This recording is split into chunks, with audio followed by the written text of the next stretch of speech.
Hello? Hello, hello. Hello, hello, hello. Hello, Agdal. Dancing away there like a dinosaur.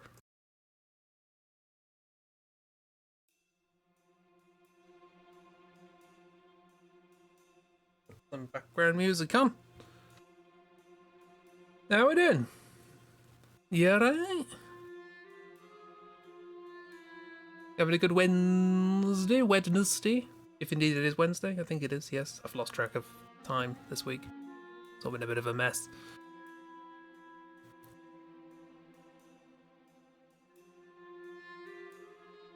Hey, we're here. And it's a Wednesday.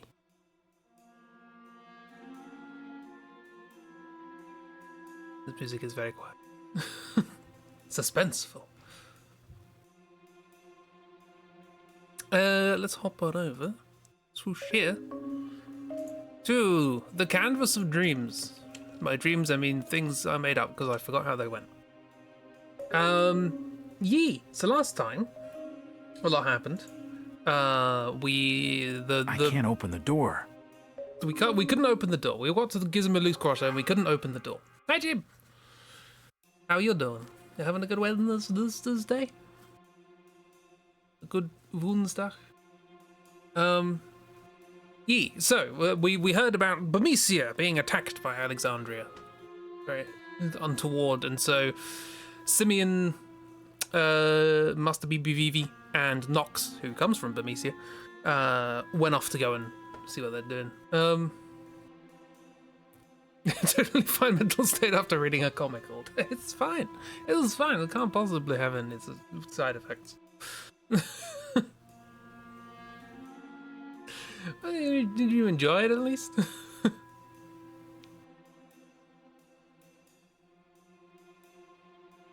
Zero side effect. None whatsoever.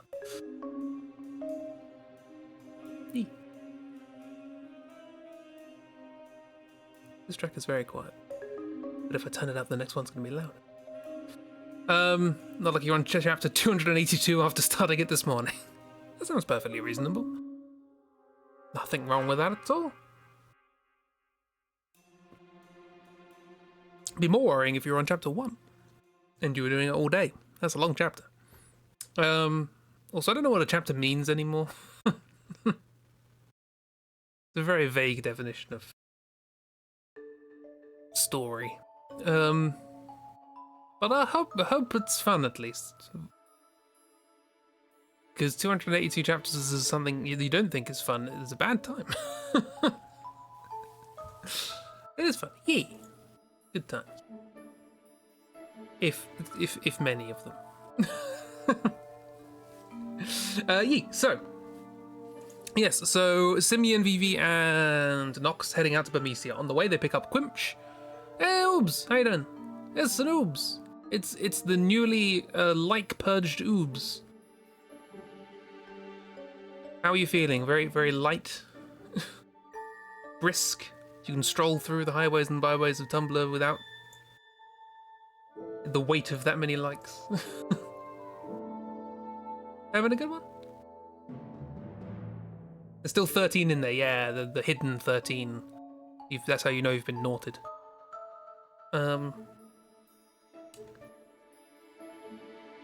Like Twitter. Sorry, X or she or Kai or Key or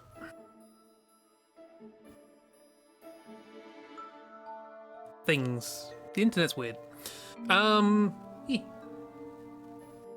yes, we want to get to Bermesia. We came to Gizmo Grotto. It's locked. Dying Bermesian soldier gave us a bell, which acts as a key that allows us to get through. In doing so, we find Frickin' Frack, who are here with a bunch of black mage who are now soldiers, and they attack us. Bad things. Vivi's not happy about this. You're doing good. Marvelous. I'm glad. Along the way, we find a big bell, and we are told by a Moogle who was by it that there is another Moogle inside it. They were getting married, and this fell on them. As you do. Luckily, Master Baby Vivi got a nut. They bought a nut back in Lindblom, and that is enough to make the Moogle inside very happy. Happy enough to throw however heavy that is off. Moogles are strong, turns out. And in exchange for this, they give us the bell that allows us access to the main chamber of Gizmaluke's grotto. Unfortunately, Gizmaluke's a bit angry what with this whole invasion thing going on, so we have to calm him down by hitting him a few times and putting a tent on his head. Do you remember that bit? Quimch is here as well. Quimch is here to say hello with a bell. Hey, girl!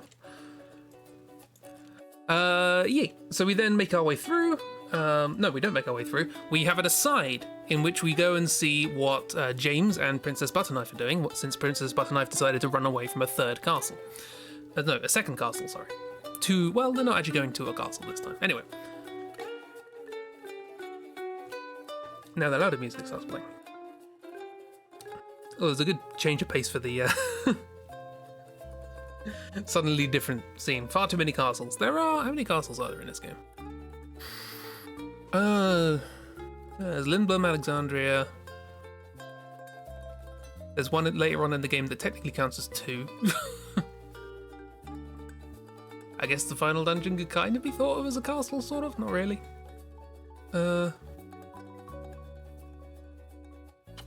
Rally-Ho, is that a castle? I don't know. Not that many. But anyway, yes. We have this aside with James, who arrives at the South Gate saying, I want to come here to work. Turns out it's just a ruse to try and get in there so that the princess can be transported secretly to the other side of the mountains into Alexandrian territory. She's not going to Alexandria, she's going to Trino, which is in Alexandrian territory. Anyway. Oh, yeah, does that count as a castle? I guess so, yeah. I don't see why not. I've got to draw that. Anyway. So yeah, and the disguise is basically she hides in a bag full of pickles that smell so bad no one wants to check the bag. And they work their way up the funicular railway from the Lindblom territory to Alexandrian territory. They have yet, as of us leaving them, they have yet to actually reach the gate. That's the gate that we crashed into earlier and thus needs repairing. Back to Bermesia. We actually arrive. It's raining. This is unsurprising because Bermesia is perpetually in rain. We pick up cancer. Don't worry about it. We get attacked by Frickin' They're here as well. Oh no, the invasion is happening. Everyone's dead. We fight some mimics and we work our way through. Bad things are happening. On our way up, we are accosted by some Bermesians who see Vivi and go, attack it, kill it. These are the things that have been invading and killing us. And we're like, no, this is Vivi. Vivi's good. Oh, exciting. Yeah, so we defend Vivi, and Nox comes along and goes, this is also when I remembered that these characters have ears. Nox comes along and says, hey, I know you. Your name's, what was the name? Avi. We went with Avi, didn't we? Your name's Avi. Hey, I know. We knew each other from back when I used to train here as a guard or whatever. I don't know. And it turns out this is a family trying to escape, and they hear that a lot of people are escaping to Clara, which is a nearby civilization. Although a civilization that's been sort of locked away for a very long time, they don't really deal with outsiders. So we'll see how that goes. But either way, it's enough for us to sort of know that's happening. No one knows where the king is. That's up in the air. But generally speaking, we stop them from attacking Vivi, so that's good. We meet up with Muffin again, who's on their travels. And they are very excited to sell you a little gift bag that they've collected together on their travels so that they can help fund their travels more travels. We also, during this pit stop, steal some things from the armory, because I don't think the army here is going to need them, what with the fact that they're all dead. We work our way to the palace. Vivi and Quimch can't jump up high enough to get into it, so they have to find another way around. But that basically just gives Simeon and Nox an excuse to have a conversation. And they spy on the fact that the Queen Helga from Alexandria, is here, mocking the now defeated Bermesians. However many of them are still alive. Not many. General Jesse crops up. Feared General Jesse crops up, saying that she's done good. You know, she's done what the Queen ordered and killed lots and lots of people, but no sign of the king. King's run off somewhere. And they think he might be hiding. Upon seeing General Jesse, or hearing the name at least, Nox has a bit of a flashback to her husband, Cheryl, what is it? It's not Lady Whiff. How do we pronounce it? Ladlewith, that's it. Cheryl Ladlewith, her husband, who 5 years ago went off to hone his fighting ability because he heard tell of other nations on the continent, getting people like Jesse who are just amazingly good at fighting. Is like, we're lagging behind. I need to train. So he goes off and trains, and Nox isn't happy about this. Good old Ladlewith, exactly. And she hasn't heard from him since. She's completely gone missing, so that's why sort of Nox was out and about trying to find him. Still no sign. Anyway, coming back to this, someone else crops up, who we have called Swan. Swan's in. Bloody jockstrap in tow, and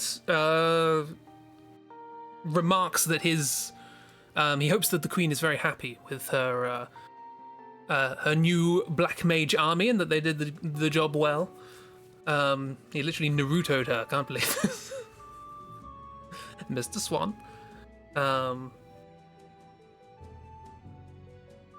And basically, it implies that he's the person who supplied these sort of weird magical weapons in the form of Black Mages.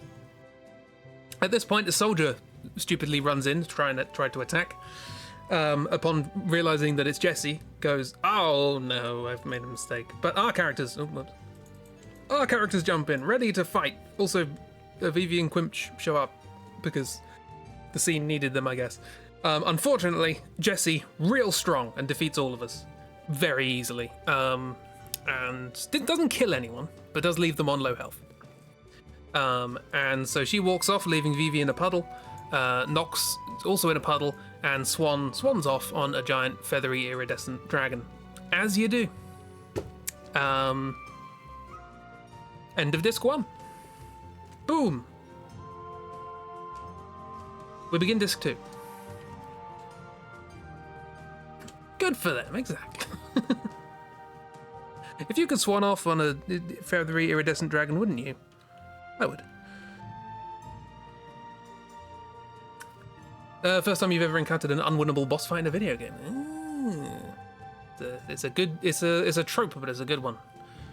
Goes to show you just how strong Jessie is, and feared throughout the land. As well she should be with a name like Jessie. Right, we return to the center of the action. The funicular railway. We ignore what's just happened in Mimesia and go and see what the princess is doing. So the princess and James are riding up the funicular railway, and they arrive at the station at the top. There's James's music. How do I draw this? We don't really need a huge amount of details, so I'll just do stuff. While I'm drawing, how's everybody's day been? Has it been good? Oh yeah, we're still in disguise, aren't we? So we need to have the...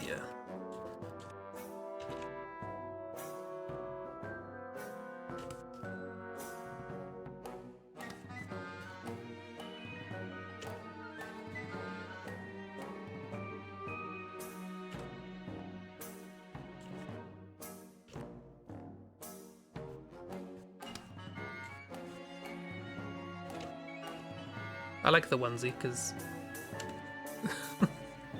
means I don't have to draw a body. Princess Butterknife's wonderful disguise. The disguise obviously being Princess Butterknife, rather than Princess Zorloralda. Princess is just a first name, don't worry about it.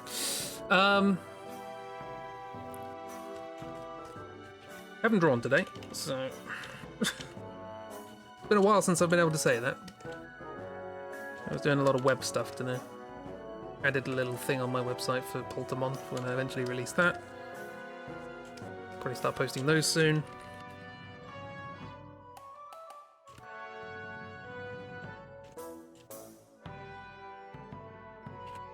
I was a bit happier. Someone's having a good time.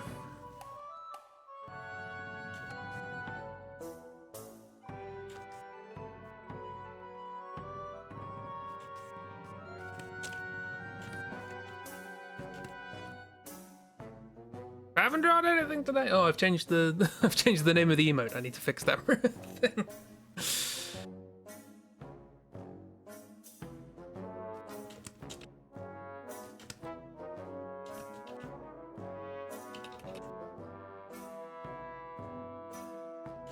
Hands, they work roughly like that.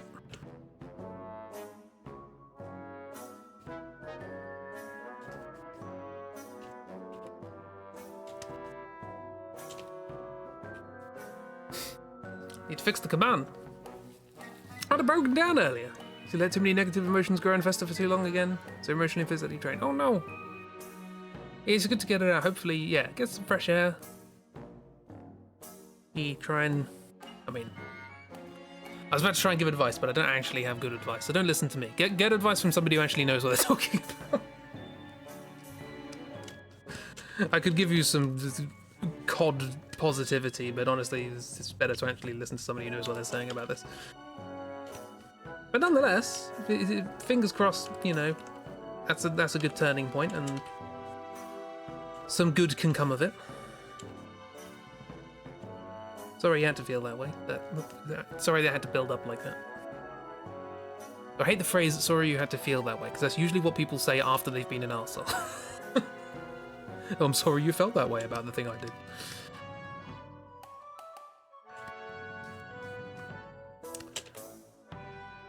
Fluffy pom-pom. Right.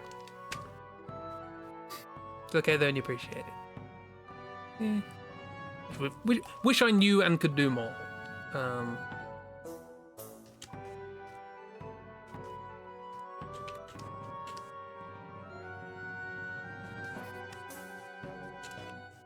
James is here too.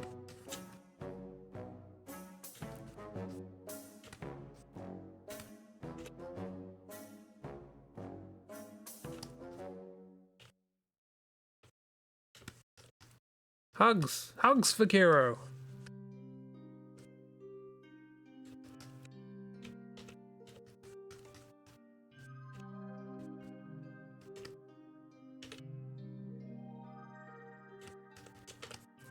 It's very difficult to draw somebody with pauldrons putting their arms up. Maybe that's an issue of how I draw pauldrons. It's probably the better way of looking at it. Oops, all hugs! All hugs. Still don't have a hug emote. I was going to have that in the last batch and I forgot.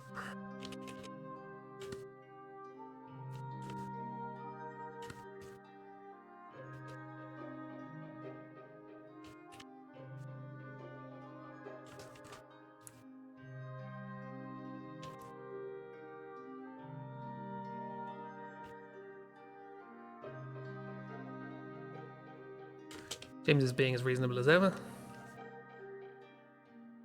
But what could he possibly be being reasonable about?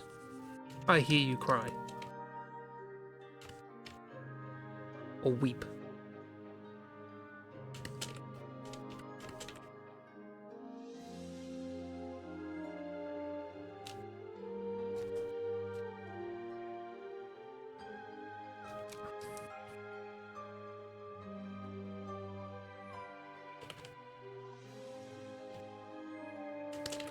Sorry, just trying to remember how hands work.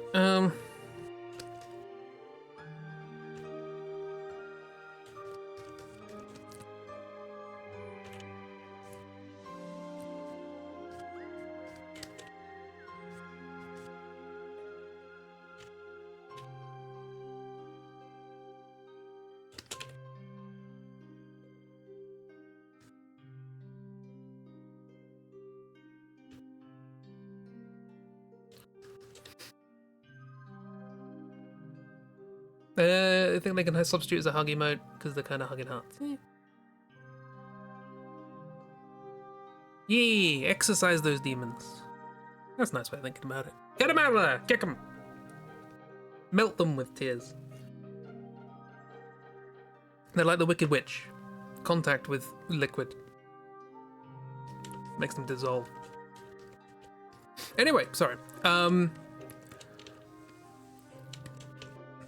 They arrive at the south gate and they're just sort of hanging around and they're looking at shops and all these sorts of things. There's a place that sells the popular Lindblom Bunt Cake. If anybody wants some popular Lindblom Bunt Cake, That's the thing. Who would they bump into? Who would they hear a familiar voice on the other side of the tracks?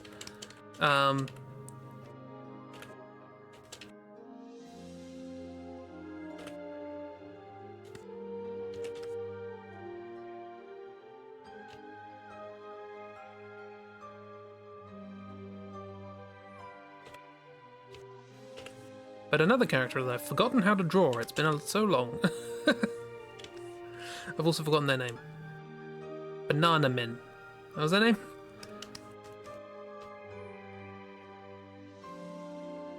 What do you think about sweet things? You just ingested an entire can of whipped cream. Ooh. Whipped cream is one of those things that if you ask me if I want anything, like if I want whipped cream on anything, not really. I'm probably fine without it. But if you just put a can of aerosolized whipped cream in front of me, I will just point that directly at my mouth. Which is why I've not bought a can of aerosolized whipped cream.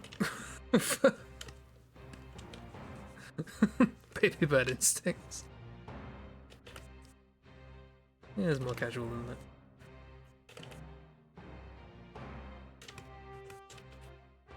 Anyway, yes, Banana Men. I've forgotten what you look like. You probably have something like this. Just gotta do it.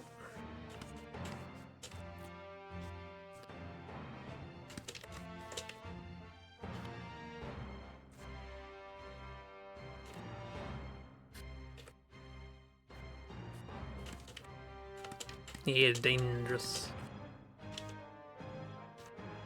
Can you tell I haven't drawn today? It's a bloody mess.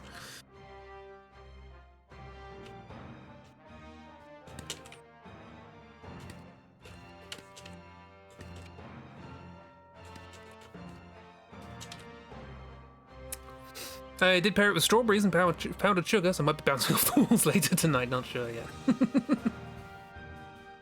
Strawberry-fueled zooms.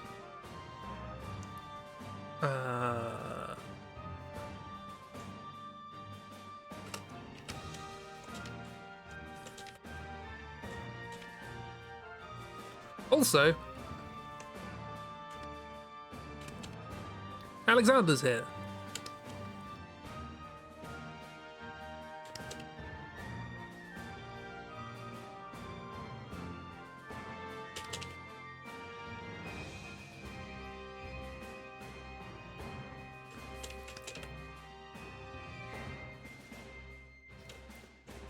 Strawberry are fruits, and fruits are healthy. That's how that works. Exactly.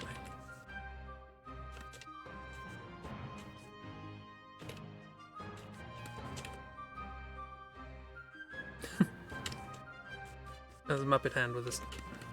Somebody's controlling it with a stick.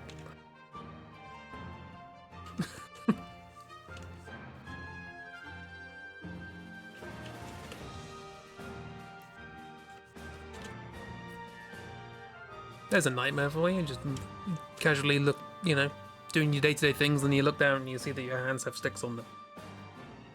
Oh god, I'm a puppet.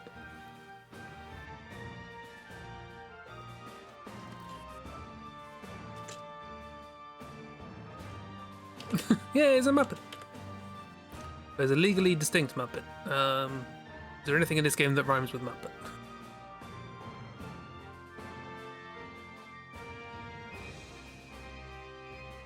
No. Well, people do refer to the Black Mages as puppets. Or Wuppet.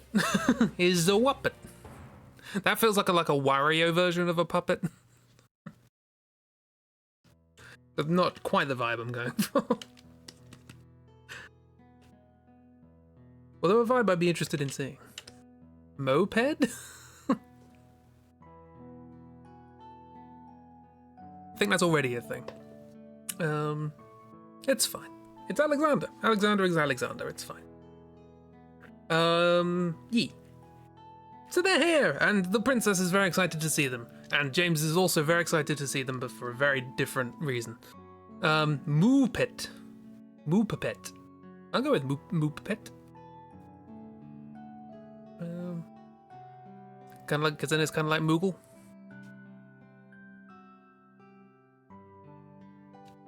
Yeah, that works.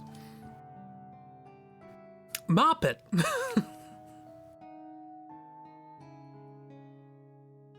Marpet. Fristet. Blanket. Hooget. My pet. Alexander is my pet. No, he's not. He's his own man. Anyway, yeah, the princess is like, oh, hey, it was Banana Min and Alexander. I haven't seen you since the forest. How you been doing? And James is like, you ruffians, you fiends, kidnap the princess. How dare you? And Princess Butterknife turns around and goes, what's James's full name? She says his full name. James something, person. Hang on, let's look back. Someone probably remembers it, but not me. James Will some guy, that's it. She says that. She says, James Will some guy. Do not be rude to people. Can I not say hello to my friends without you causing a scene? And then Alexander's like, ooh, you got told off.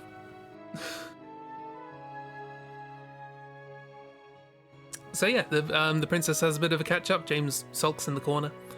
Well, why are they here?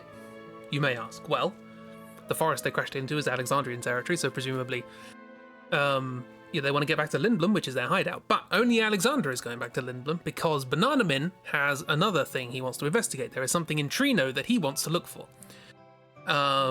He is looking to try and see if there is some sort of cure for what happened to March.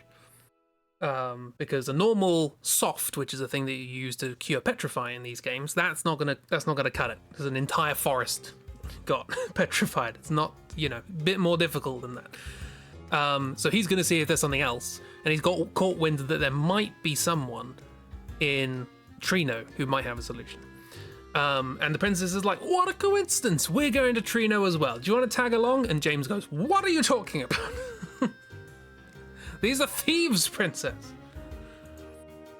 So yeah, bit of back and forth about these two. And then Alexander bids everybody adieu because his funicular railway goes off, which brings up the one from Alexandria.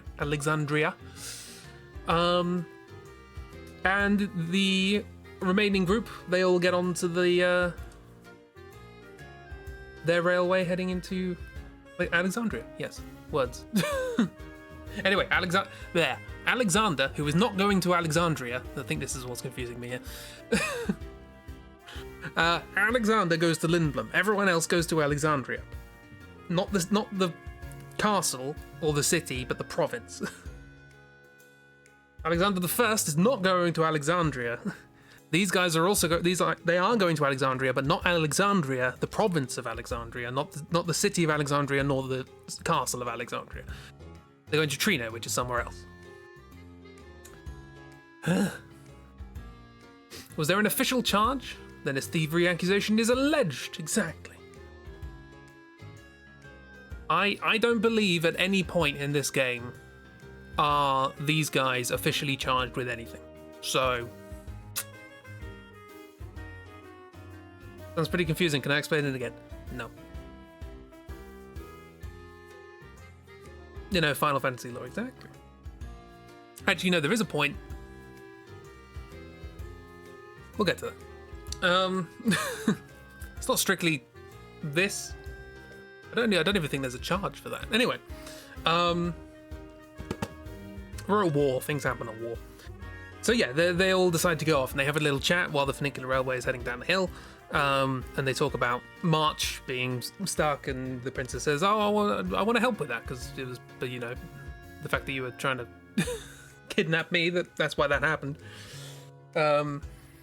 And March was the one who helped us get out of the forest, so that's why he's now stone.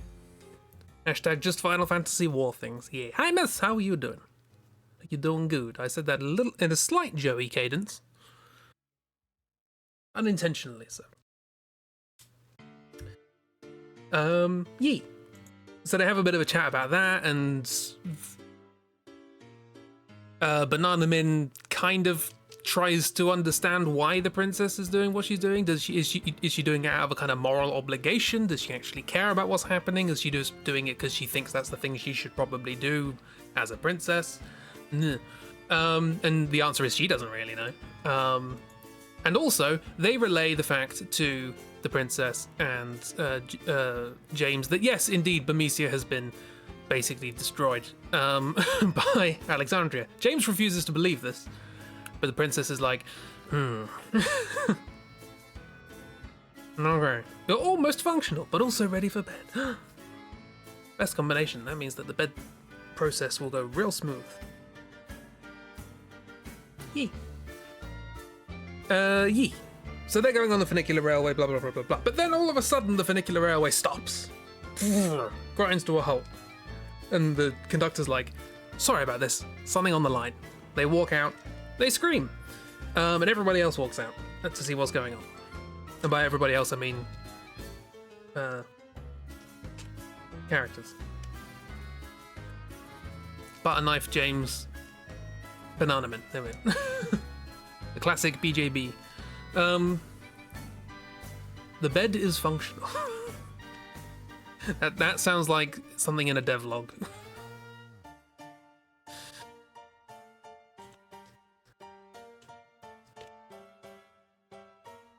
Ooh, a lot of things got turned off there. I don't know why. BJB's your favorite kind of sandwich. Yeah. So yeah, funicular railway's going down.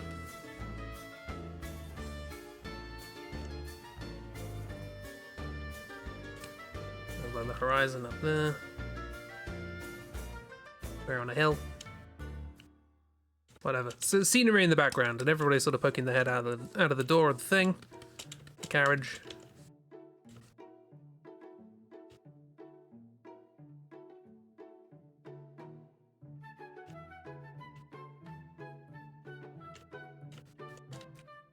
Going, what on earth was this ruckus?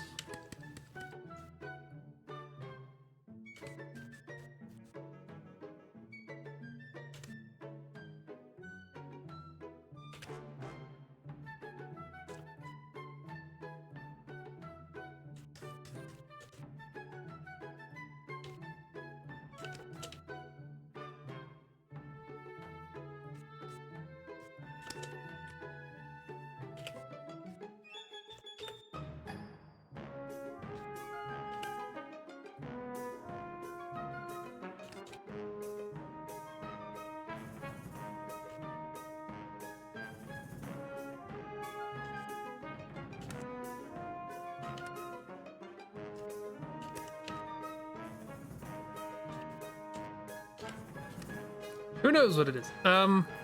Unfortunately acquired more strawberries. Oh no. See those probabilities skyrocket.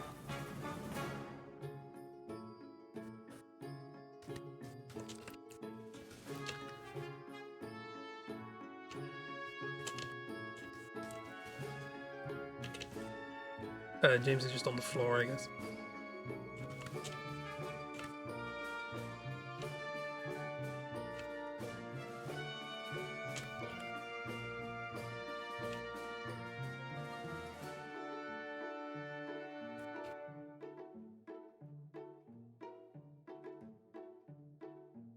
His helmet does look like a little bit like a pastry, but don't worry about it.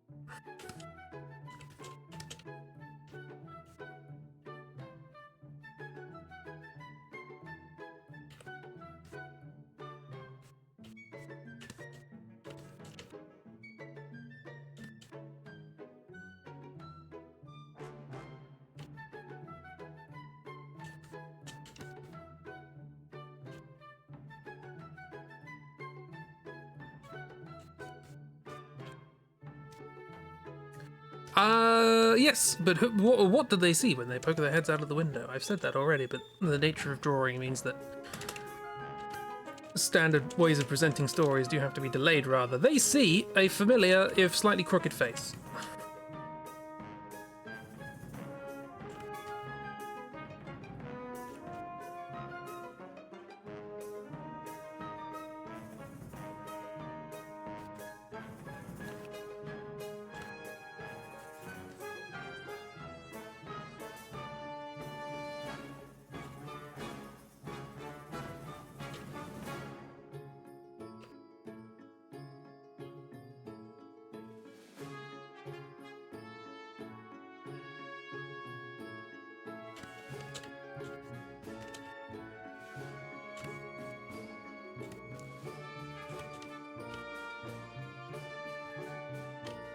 I believe they had a spoon.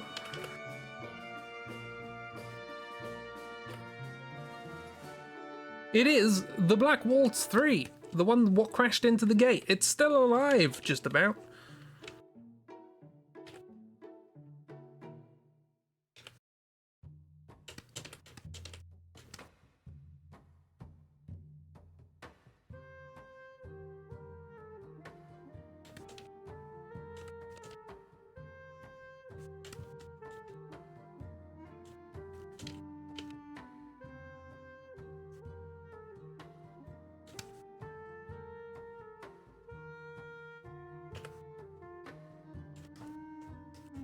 Looking all scrungly and a bit worse for wear.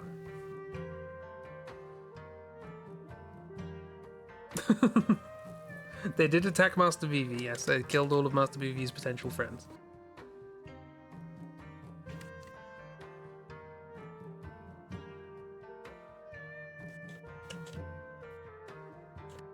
You're doing the same thing that James is doing. Yeah, sort of like walking very glitchily, if the only way I can really describe it. Like the body's not working. Whatever magic was holding it together is having a time.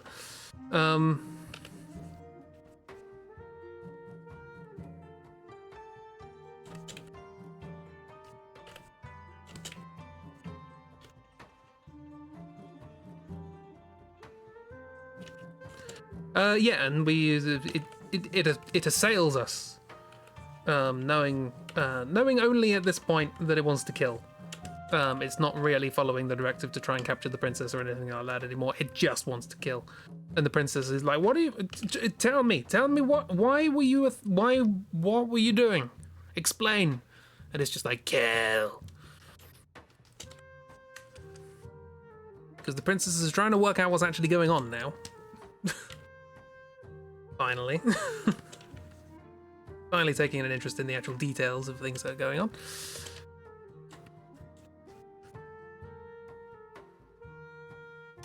Yeah, his wings are all sort of broken and crooked. He exploded. He exploded in a fireball in the air. Amazing as alive at all.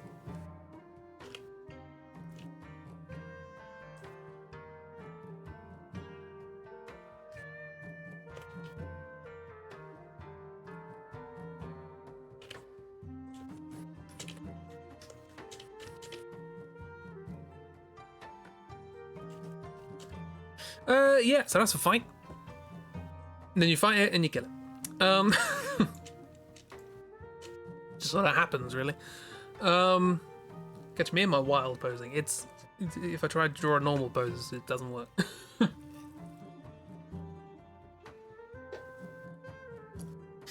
Also, we're looking at a perspective of like looking down, so it's always going to be wild. If I make it deliberately look wild, there's an excuse. Yee. So yeah, it attacks, you defeat it, the train continues. What an end to that story. But it's nice to see him again. Yeah, so you get to the bottom of the thing, you get the gate pass that was given to you, you use that to get out, and then you can go to Trino, hooray.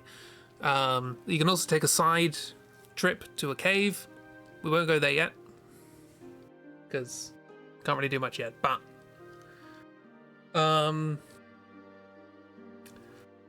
in the future, when in doubt, go wild. Oh, hang on, not looking in the right place for things.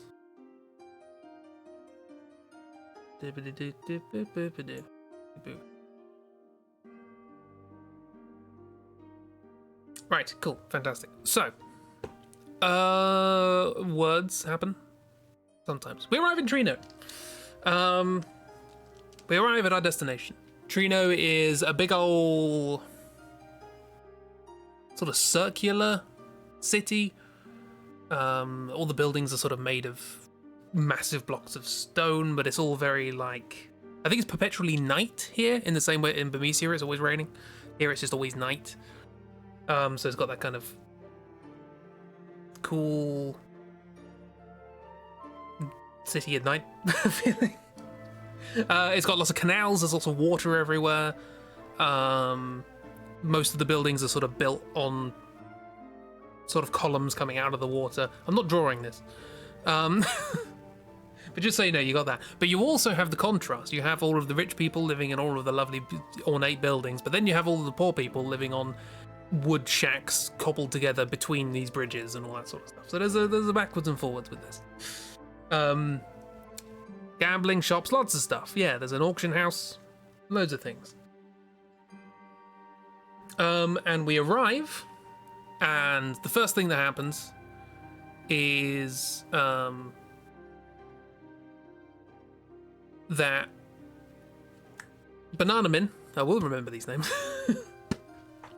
Bananaman says, right, cool, I'm here. Let's try and find that noble who I need to steal the thing from.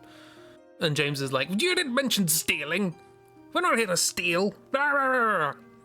And there's the two of them just sort of argue for a bit in the main area, during which the time the princess just sort of wanders off. And Bananaman has to point out, the princess has wandered off for it. James is like, oh god, where's she gone? And then he runs around looking for her. At this point, a few things happen. What's important? We don't really need the details. The princess gets mugged. Well, not mugged. Pickpocketed, that's the word. So you have some money stolen from you, just like at the beginning of the game, if you weren't quick enough. So again, it's just sort of setting the tone. This place has sort of a lot of, shady characters, but also the aristocracy, but also the nice poor people and the horrible aristocracy. It's all it's a mix of a city, which I'm not going to draw.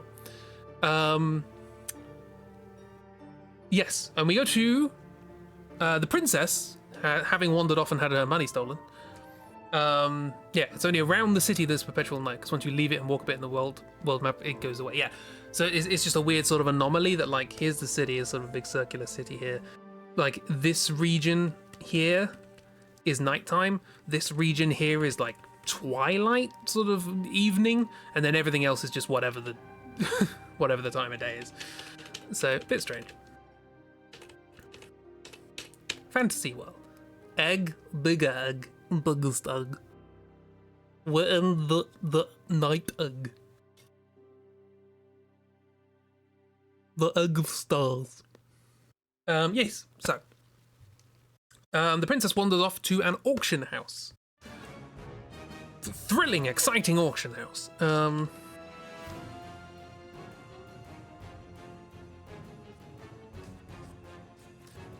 It's got a stage and lots of chairs in front of the stage, with people bidding lots and lots of money on lots of extravagant things.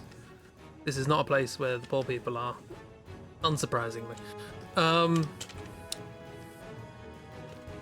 There's a balcony up here where Statler and Waldorf can be.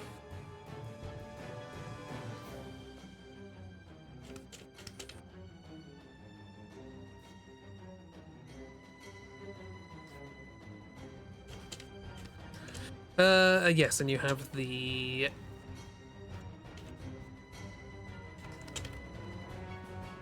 auctioneer doing their thing.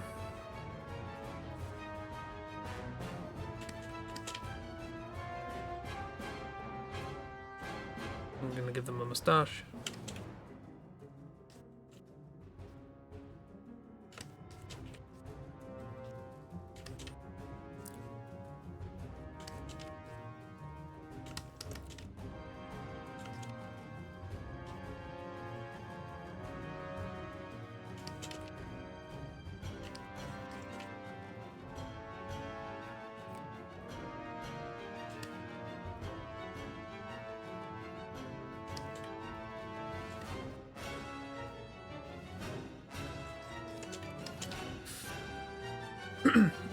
Yeah, and people are bidding for all sorts of things and so on and so forth, and the princess wanders in, still in disguise, of course.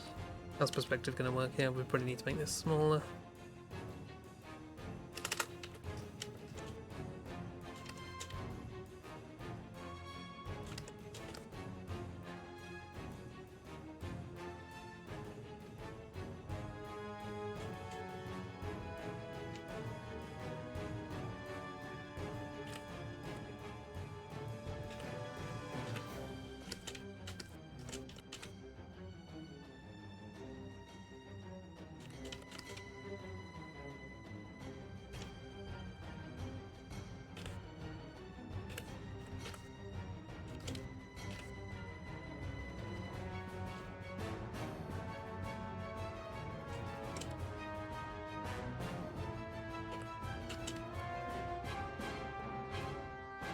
thrilling music for auctions. I don't think the auction house has its own piece of music.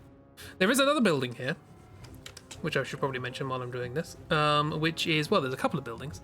One of the buildings is the Stellazzo, the coin collector. So if you remember, I said you picked up cancer in in thingy, Bermesia. That is a Stellazzo coin, is one of the star sign coins, and you can sell them to somebody who's a big collector of them, and they give you lots of good things. Another way you can get a coin is by, upon immediately entering the city, if you go, there's a fountain where you can toss in coins. And if you toss in a coin, nothing happens. And if you toss in another coin, nothing happens. Once you've tossed in your 20th coin, one of these real fancy coins shows up, and you get that then. So just work out to do that, I guess. Game design. Another building is the card tournament building. There's a card game in this game, which you can almost anyone in the world you can challenge to a card game. Yeah, not actual cancer, it's a star sign. I think the one you get from the fountain is Libra? Not sure about that. Your nemesis. So yeah, and you can go to this place and you can challenge people in the tournament of cards and so on and so forth, and you can buy cards and all that sort of stuff. But we will talk about that later. I just thought I'd mention that it's here. There's also a bunch of other buildings, but they're not particularly... Oh no, there's a weapon cellar with a dragon under the floor. You walk in and the floor is like this sort of mesh. And you just very carefully walk over this mesh to get to the counter, and underneath the mesh is a dragon. He's like, do you want to fight the dragon? If you try and fight the dragon, you will die. Why do they make that game an utter nightmare and necessary to play? It's fine, don't worry about it. I'll just force you guys to play through an implementation that I added to Twitch chat. I don't have time for that. But another thing that they have in Trino is an auction house, which is where we are. And who might she see but a familiar face, or familiar to her, upon the balcony, looking down.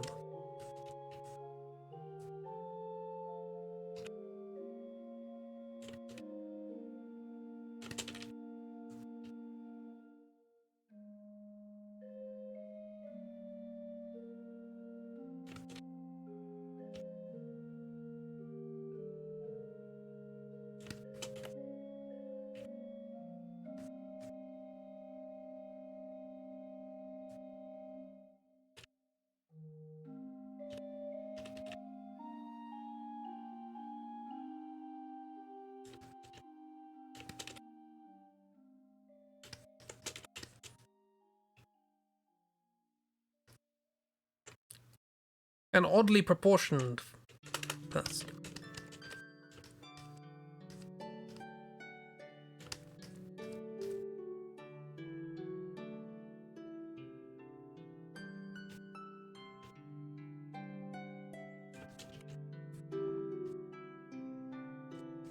Due to the framing of this, you will not be able to see the jockstrap, but it's there. Or the codpiece or whatever it is.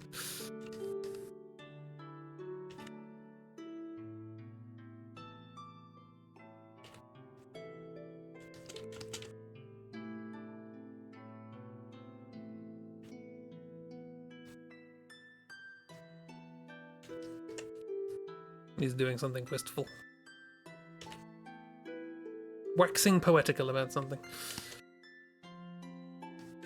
Yes, and the princess recognizes this person as somebody that she's seen around the castle at Alexandria once or twice. In fact, I believe she remarks that she's only really started to see him after the death of her father, which was a year ago, give or take.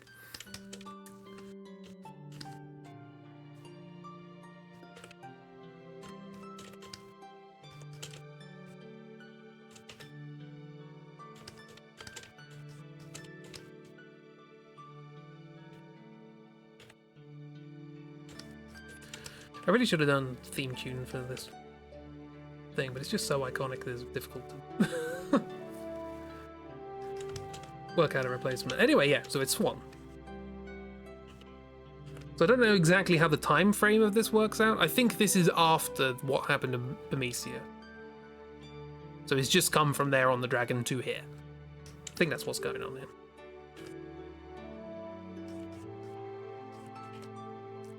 But anyway, she looks up and is like, he's familiar, I know him from the castle. At which point James comes along and goes, Princess, we found you, finally, brilliant, cool.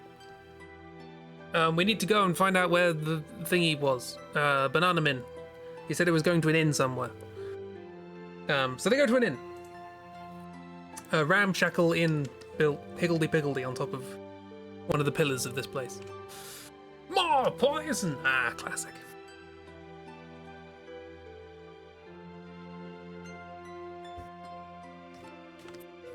And in the inn, they find, well, I'm going to abbreviate, but they work their way down to the waterline, because this is the place with canals and rivers and stuff. And Banana Min shows them to a boat, which is what they're going to take to get to the noble's house of residence and sneak in and grab the thing that they need to help march, which is called Super Soft. Exciting times. So they're on this sort of gondola thing. And do they come along? Yeah, they're going to come along. Why not? Who else do they see?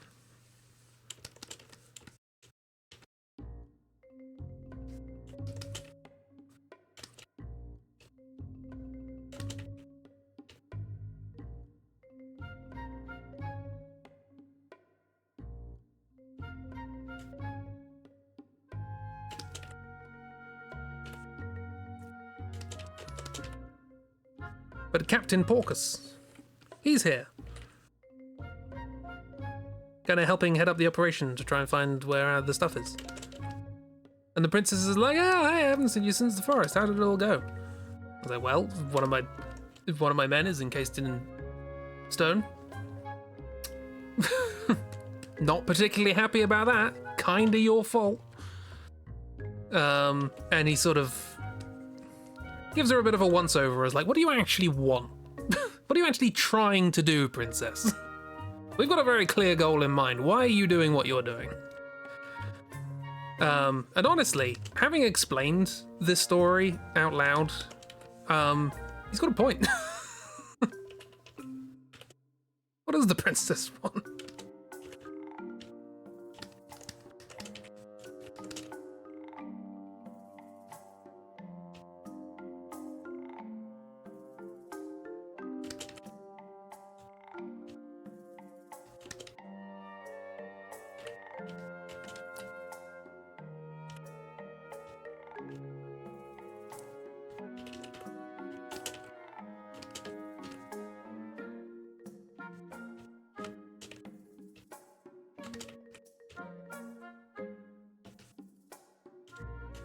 And there's a bit of a moment of reflection here. By the way, while this is all happening, James is protesting in the highest possible terms that they are teaming up with a group of thieves. He's not happy about this situation at all. So there's a bit of a reflection going on here. The princess is like, why am I actually doing this? I don't really know at this point. I feel like it's the right thing to do, but am I just sort of doing that out of a moral obligation, or do I legitimately think this is a thing that I should be doing regardless of what I feel? Or and meanwhile, James is like, what am I doing with a group of thieves going into a place to steal something? I am the head of the Knights of Pluto in Alexandria. I am an upholder of the law.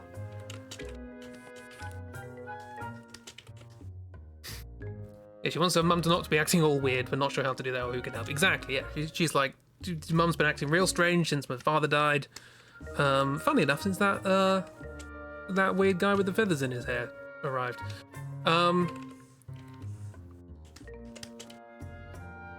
But yeah, so she doesn't know what to do, so she's sort of looking out all whimsically as the boat goes along, and she's also thinking about Simeon. I don't know why, but she is.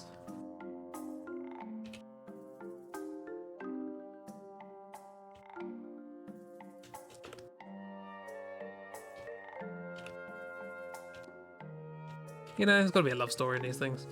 Well, it doesn't have to be, but they always put one in.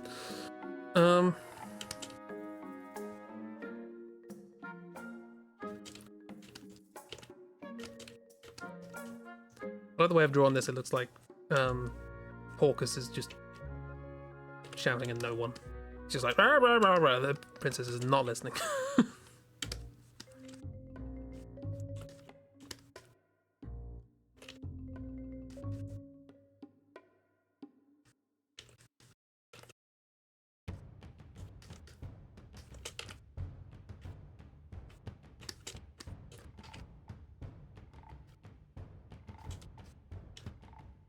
So yeah, basically, this is a scene of introspection for the characters.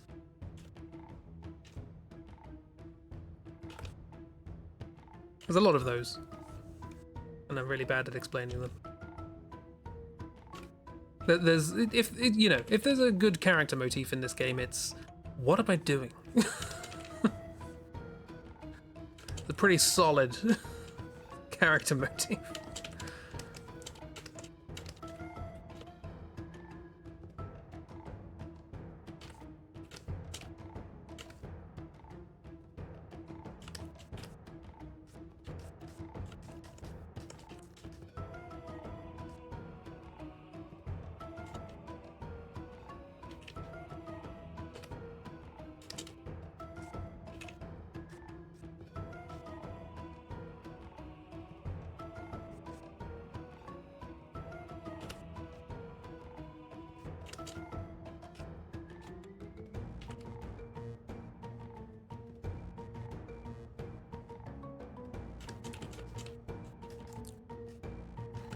So yeah, they're doing that. Meanwhile, presumably Banana Man is rowing the boat.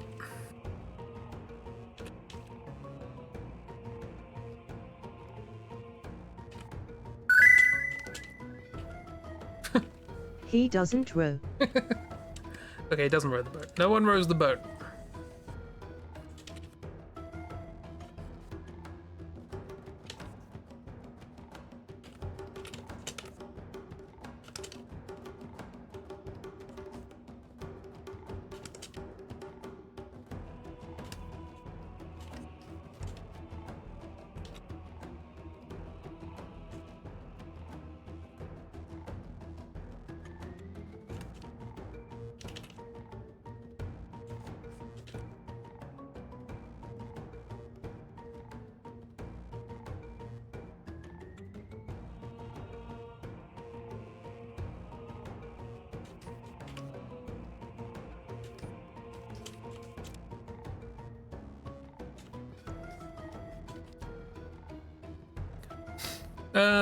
Sabina is the first and sort of only person who actually tried to help her instead of telling her to go to her room, even if what she wanted him there. Yeah, even if what she wanted him to do was kidnap her. All of the words in that sentence just decided to dissolve my brain.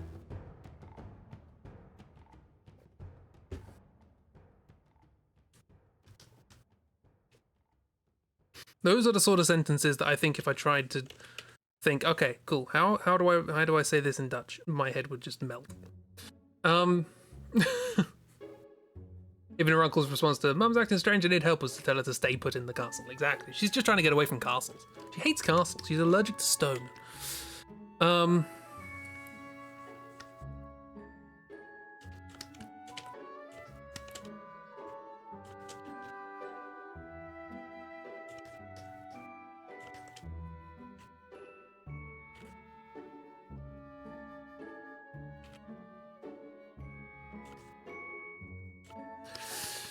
Yeah, so this all happens.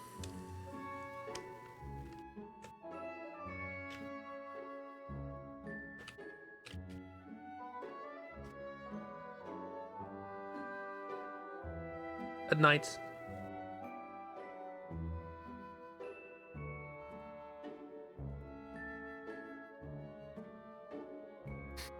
As they don't row their way towards where they think they can steal the thing.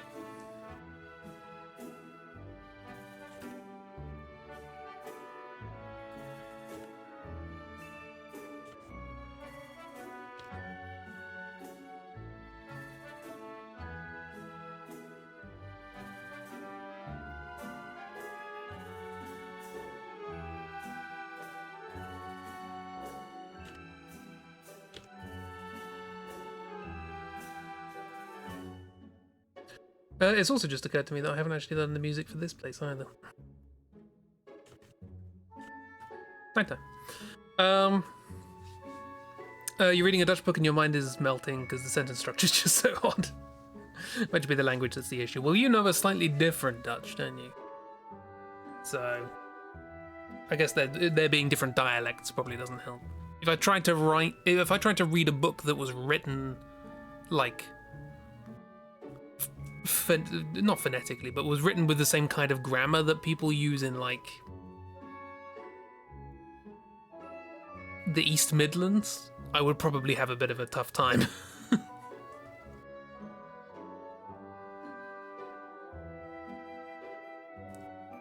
Language be like that. Anyway, so they do that, and then they get into the place under cover of night. Place that's got all sorts of like scrolls and bookcases and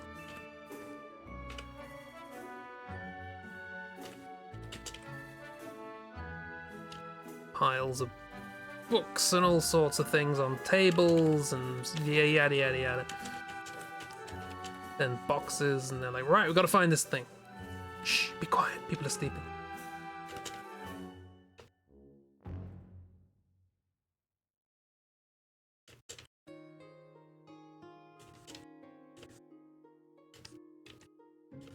Don't think about the perspective.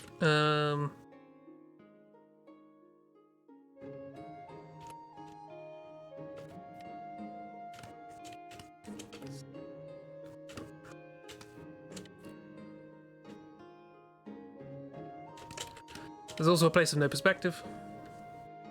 Exciting times. So they're all sort of sneaking around. Marcus is... Banana Man, that's the one. It's like using passive sentence structure in dialogue. You're like, who talks like this? It would be so difficult to listen to. Might you be too used to reading English at this point? Maybe.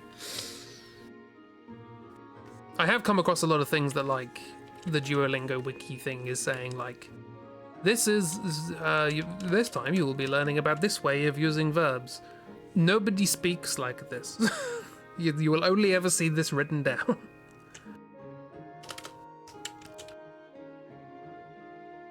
Oh, great. Cool.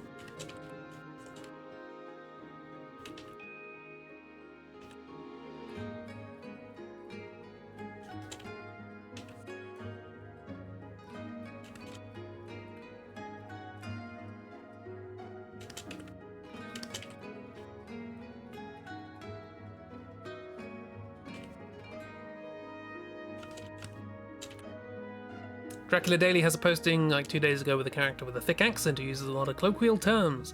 The text is phonetic for a lot of it. Slog to read through, but understandable in the Ari Dracula podcast. Yeah.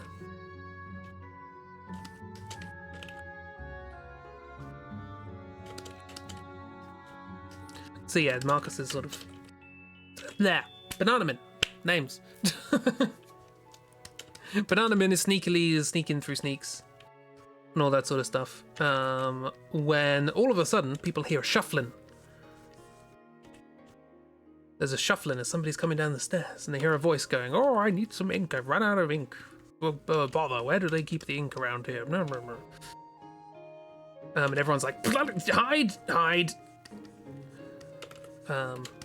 People are sort of hiding behind tables. James is here. He's kind of scared because he's doing illegal things.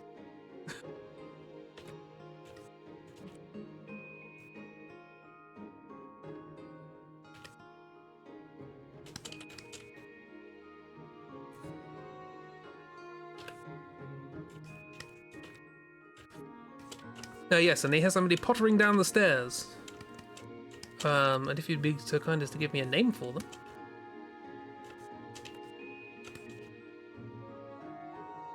Inadvertently, when playing through recently, I realised they look quite a lot like the Crow character that I was drawing for the music for this, but yeah, it works.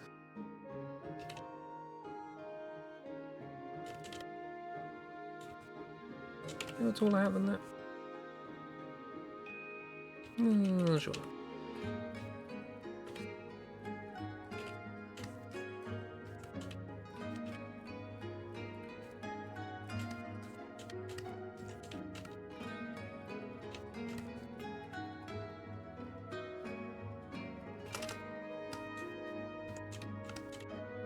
The use of street names to describe where he's going, like so. I don't live there. Taking a turn at New Straat means nothing to me. Do you think it's a very Dutch thing to do? So, perhaps.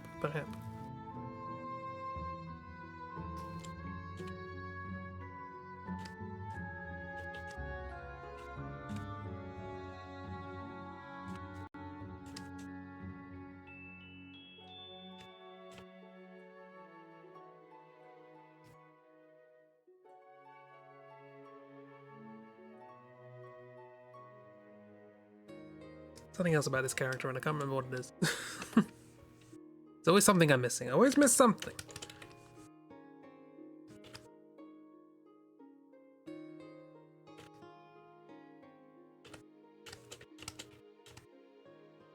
He is.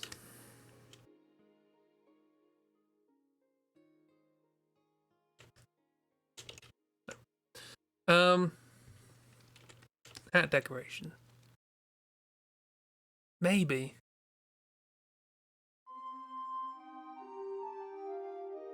People just assume you know places. Even if you know where the streets are, just smile and nod. We have a similar thing in Britain, which is that you describe everywhere as the closest road that it's to. You know, you say, oh yeah, it's by the B785. So what? It's by the A4592. Okay, cool. Great. I don't drive. There is something missing. I don't know what it is. I don't know what it is. Is there a feather? There's usually a feather.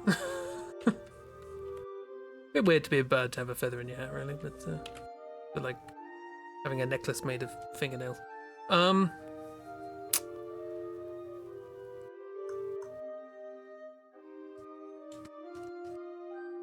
It's also a lot smaller than this. Very short.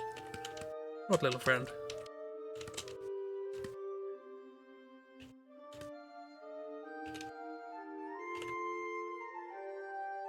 Now imagine that, but for just random streets you're apparently supposed to know about, or random town.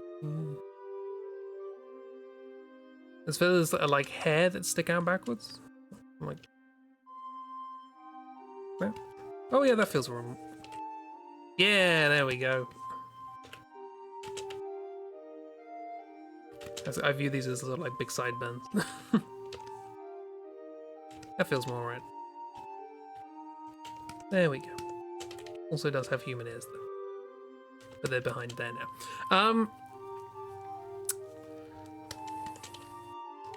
All you can think of is when you see this character, your Plague Doctor character from October ago. It's Preddy's cousin.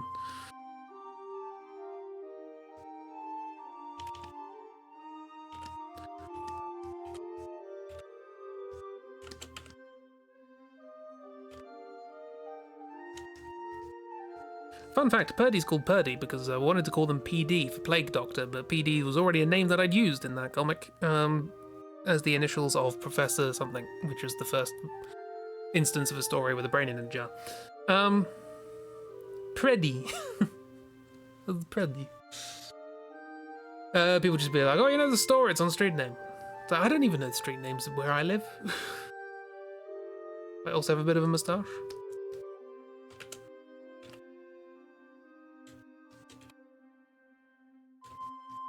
Sorted. Prousin. Preddy Prousin. Good old Preddy Prousin.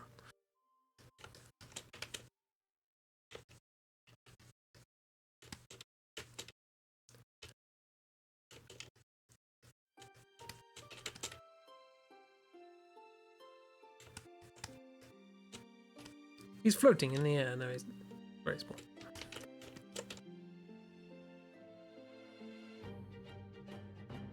Professor Preddy Prousin.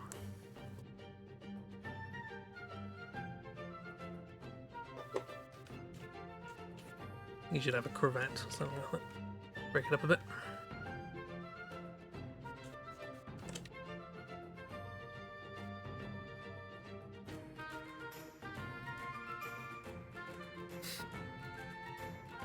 Professor Preddy Prousin.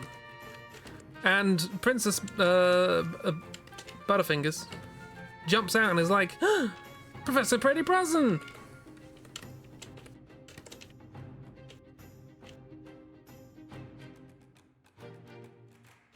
Fancy seeing you here.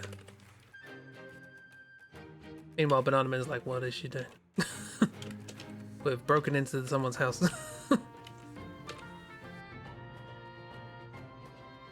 So it transpires that Professor Preddy Prousin was Princess Zerolorolorolder's tutor when she was a child.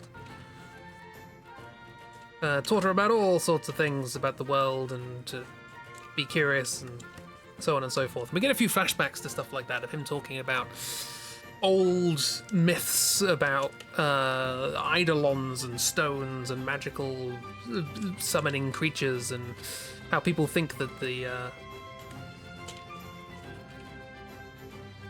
stone that Alexandria has might be one of these mythical rocks, but it's way too small for that, so it isn't. And you got a little flashback of like little baby princess running in, going, "Hey, what's going on? What are we talking about?" And then she sees a globe and is like, "Oh, there's a globe. Where's my house? Where's the castle?" And he goes, "Oh, don't be silly. Castle's way too small." Trying to give her a sense of perspective in life. More music.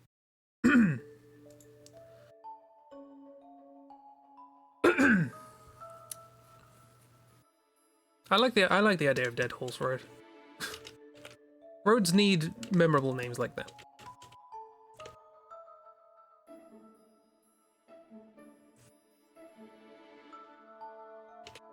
Just using a belly flop.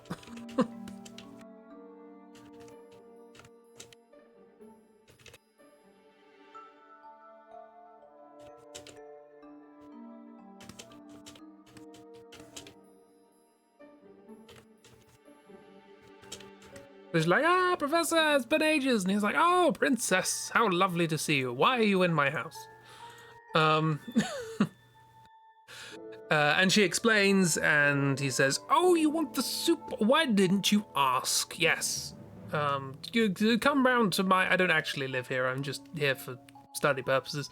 Why don't you come round to my tower, my work tower, and be very quiet leaving here, because you are intruders.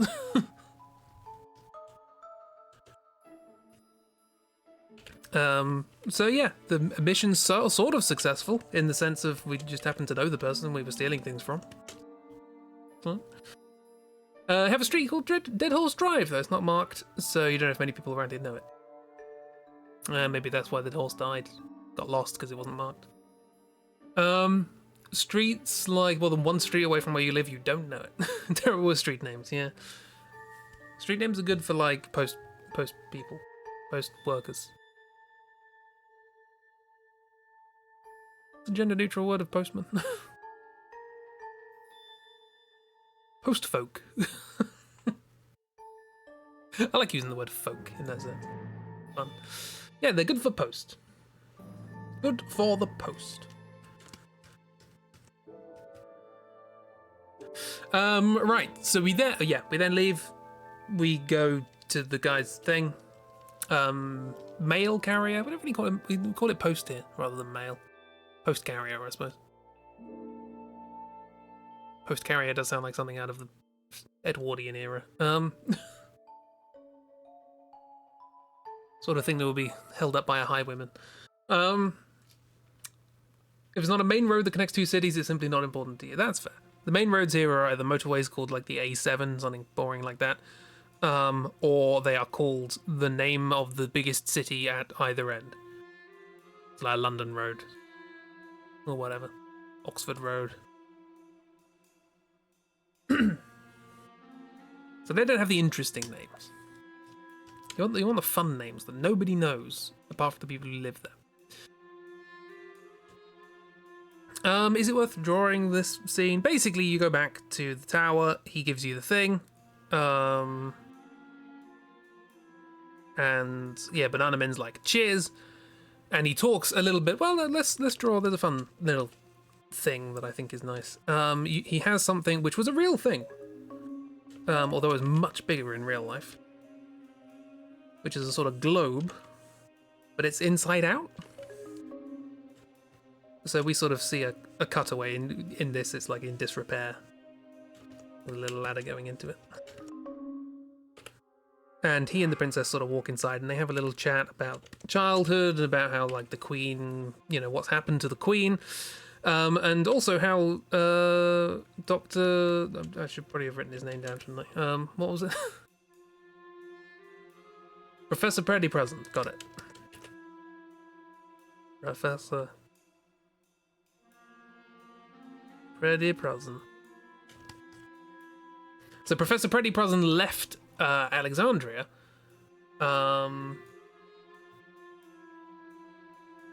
About the same time as Mr. Swan showed up as well.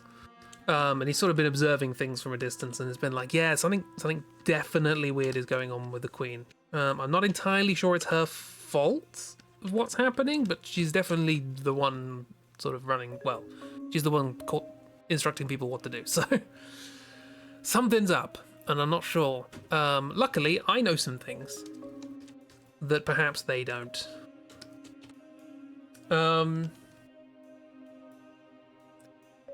Mainse Steenweg goes to Maine. Love it. Ardois Steenweg goes to Ardois. Adouye. Adouye? Went to school in a place with most of the east-west roads are named after US states. Route numbers and/or city names, depending on where, which city you're in while on the road. For certain for main roads. Have the little beak moustache. Gotta have a beak moustache. Anyway, I've apparently committed to drawing this, so let's give it a go.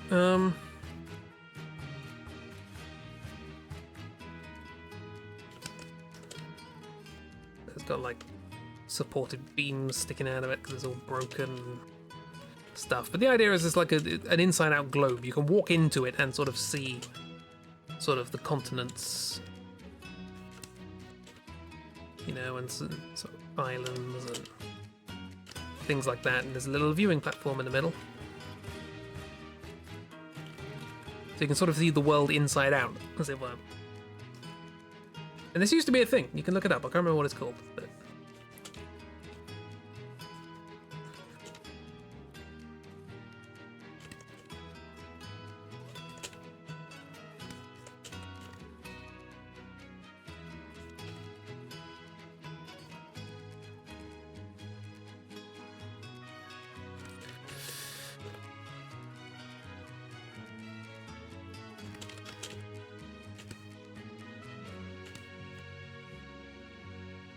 I'm gonna have it so he's like, hey, here, have the super soft. But what actually happens is that he's like, the super soft's over in that chest, go grab it. And Banana Man just walks into the conversation and goes, don't mind if I do, grabs it. James gets annoyed. He's like, you don't even say thank you.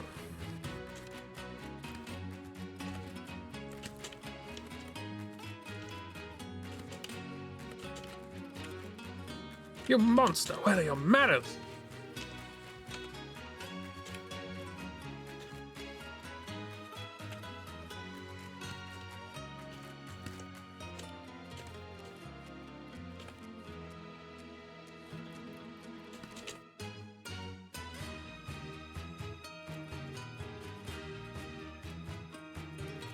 Oh, an I following a vowel is pronounced as a J. Oh, okay.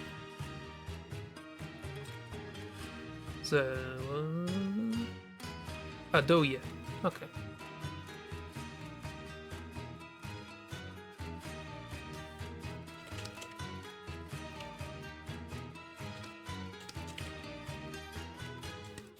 I like him. He's one of my favorites. I like him. He's cool. Probably why I accidentally stole his design.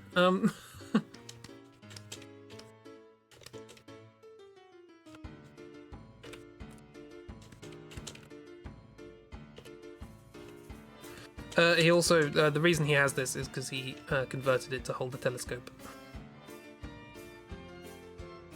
So that he's looking outside the world from inside the world.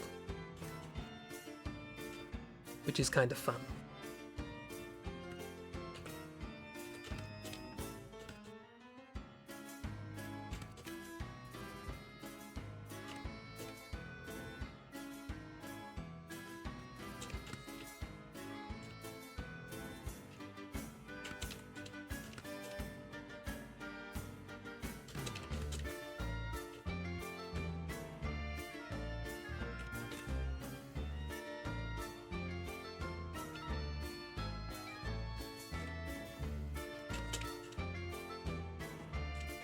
You're still basically in your onesie. Not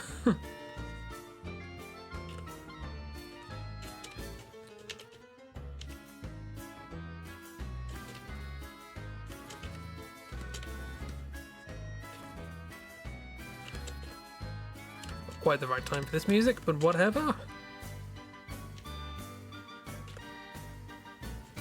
No, you're not even going to grab it, you're just going to stand there.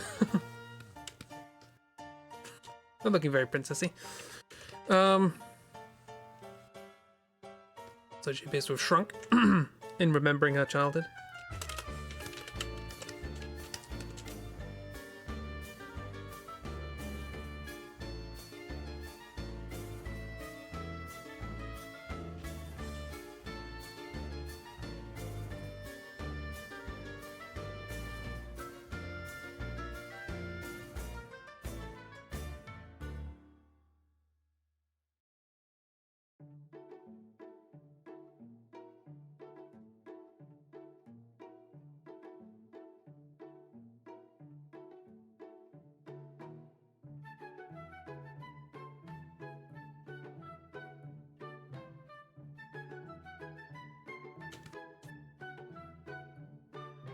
Spoke wrong. He's one of my faves. Actually applies to all the guys currently there, but Min, James, and the Prof. Yee.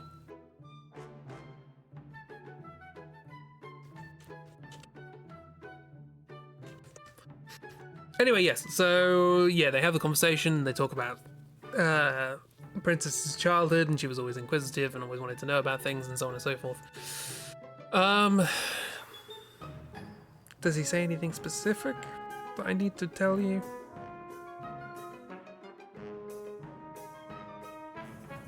I don't think so. No, not at the moment.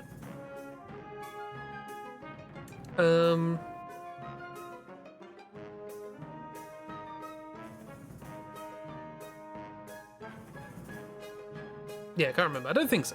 But what he does say is that, well, we need to now that we have this, we need to find a way to get back to Alexandria so that we can get to the forest to use this. But we can't just go wandering around Alexandria now that there's a war on. You know, probably a bit dangerous to be able to do that. But luckily, Prousin,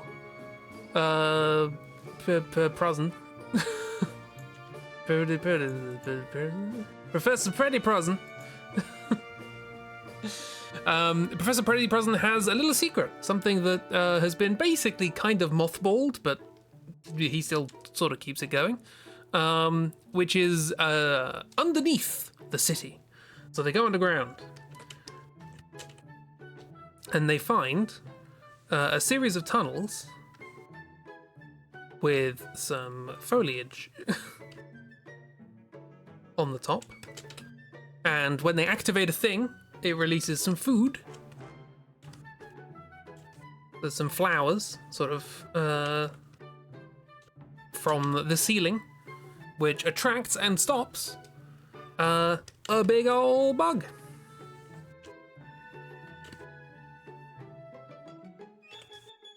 Draw it like this. I've got to work out how to draw it actually.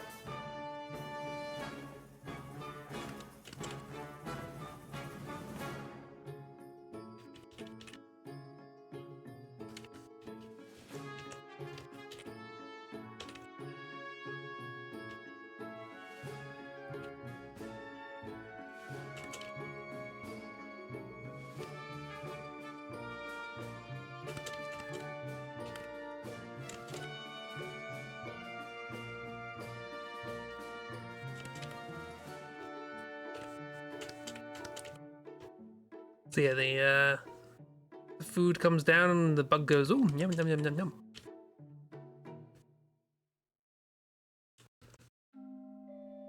Just flower bouquet.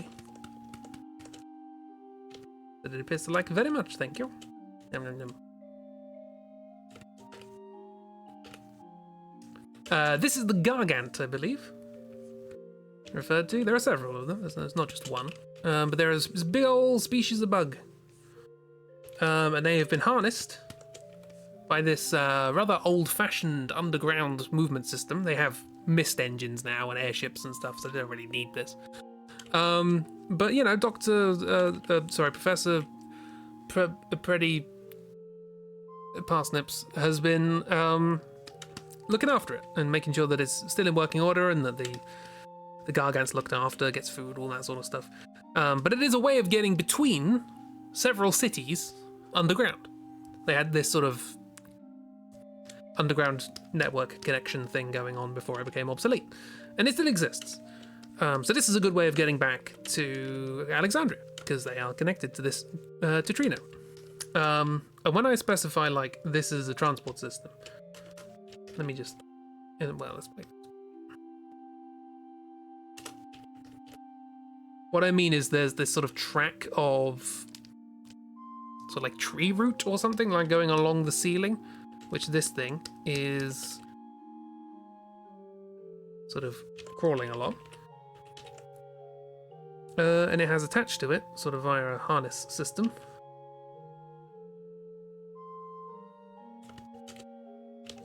a basket. And this arrives at a platform.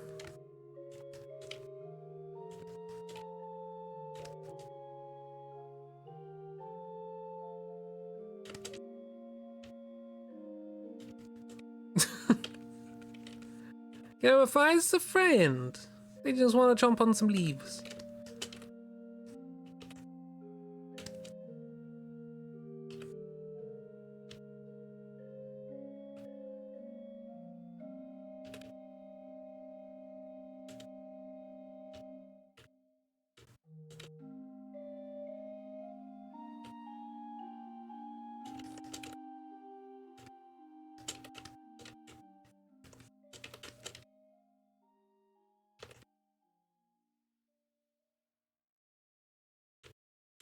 Now, I don't know how the timeline for this matches up, because James seems pretty surprised by this whole thing. But James isn't young, and the peace between Alexandria and Lindblom isn't that new, all things considered. It's like 50 years or so.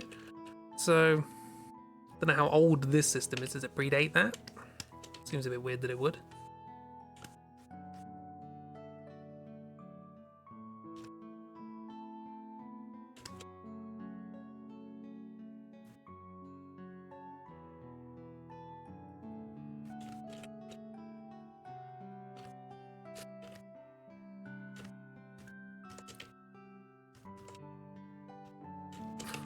Princess. Approximating some sort of medieval manuscript with this appearance.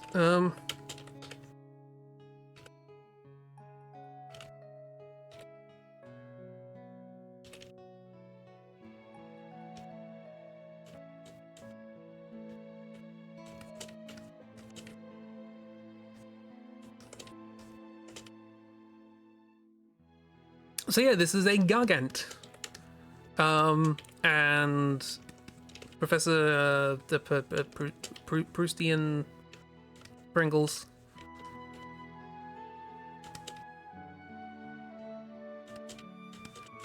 says, yeah, you need somebody at the station to operate it so that you can, you know, release all the levers and set out the food and all that sort of stuff. So yeah, I'll stay here. You guys go back to Alexandria via Gargant. Have a good time. Be safe, obviously, because the Queen's in a bit of a weird mood.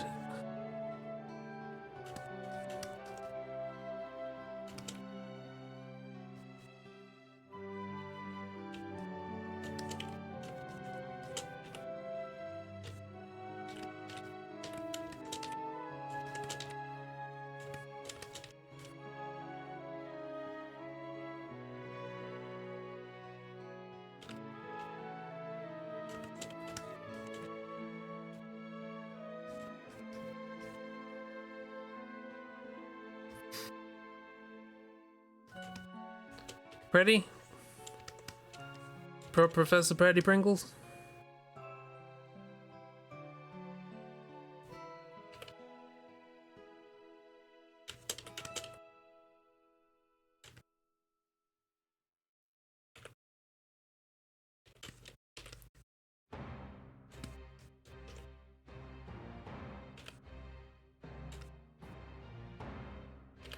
Banana Man's a bit surprised by this, but he'll go along with it.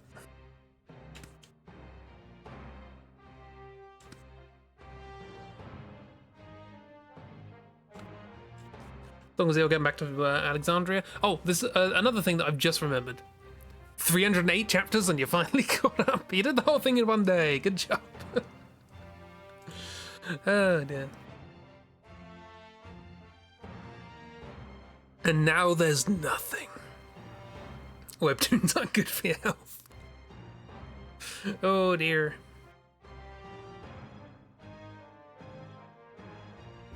One other thing I vaguely remember from playing this section is that yes, sorry, if we go right back to the beginning of the stream, when they meet up in the South Gate, they don't actually just explicitly say, oh yeah, we're going to go save March. What they actually say is, we're going to go save our bro. And Princess is like, who's the bro? And they're like, there's only one person we call bro. Everyone calls him bro. It's March. And there's another bit just before we meet up with Porcus McDorcus. Which is when they're referring to, I'm going to go see the boss. There's only one person they call boss. And that's Porcus. So they got a little nickname. So yeah, they're Banana Man is off to save his bro. Bro. Captain Durgan Porcus. Captain Durgan Dorcas. Yeah, so we all take a lovely little ride.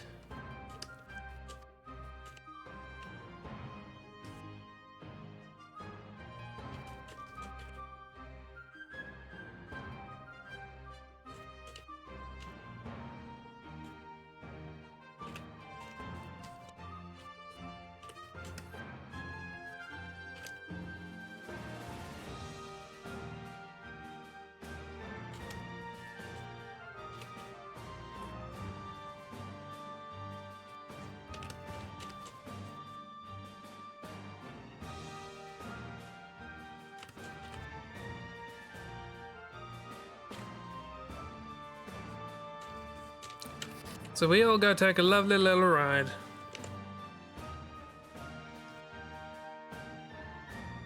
Off to Alexandria. Exciting times. Want all of James's faces as an emo. He does good face. Oh. It's very expressive. In fact, I think one of the earliest CG things they released for the game was of James's various expressions. They went real hard. Making sure that guy can express. Actually, do I have that? Show that off, why not?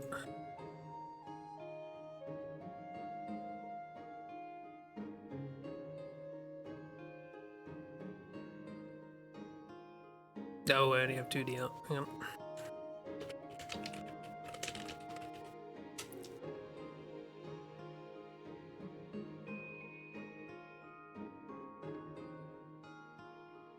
Show me the concept art.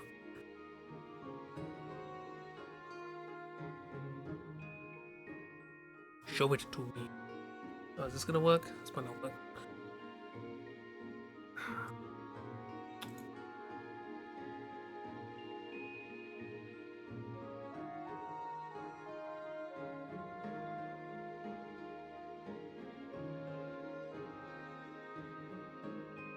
I will show you this.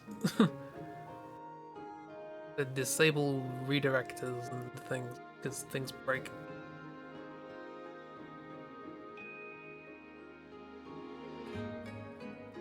Yeah, so this is early CG concept stuff for James. It's like Express Man.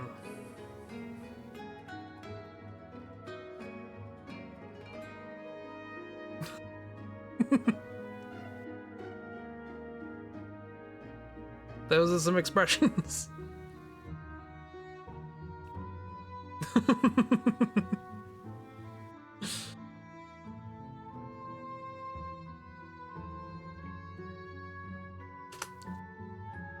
Do that there for anyone who wants it.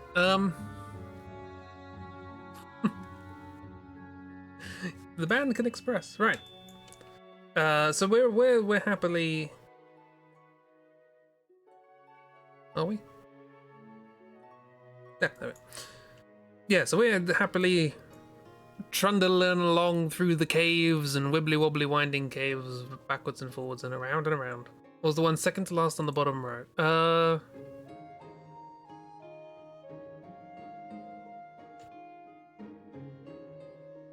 Flirt?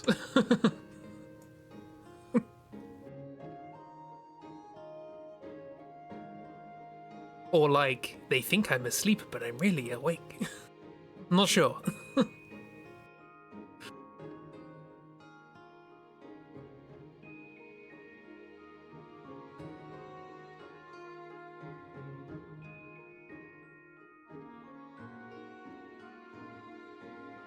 It's a cartoon man. He's made of plasticine.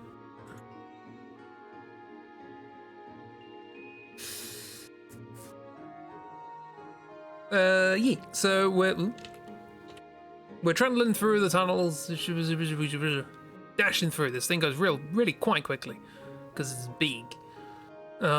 Scuttling along the rooftops as we all go through, and then suddenly it stops. It goes, "Oh no!" and it sort of backs away because it turns out there's a snack in the tunnel. Oh no! Random snake boss.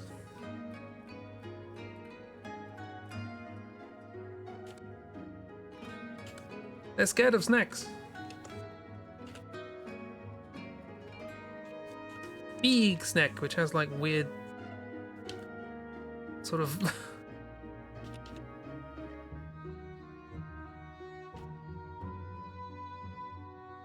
spirally face things.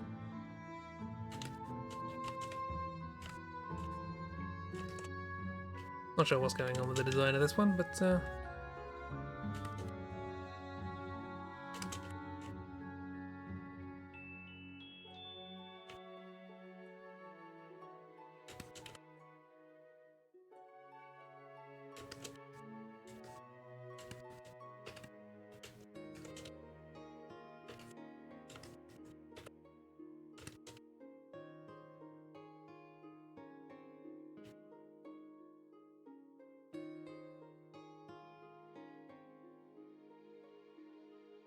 yeah, I've sort of done this backwards, haven't I? Yeah, whatever. It's got a spirally face. Big snake.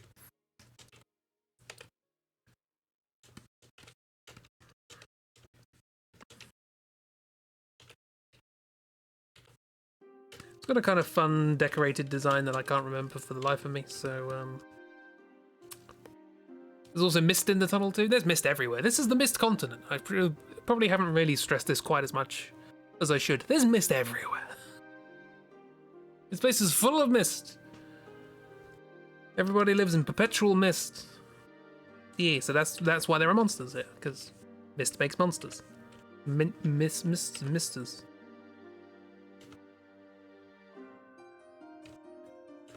I'm going to assume it has like a spirally tail as well.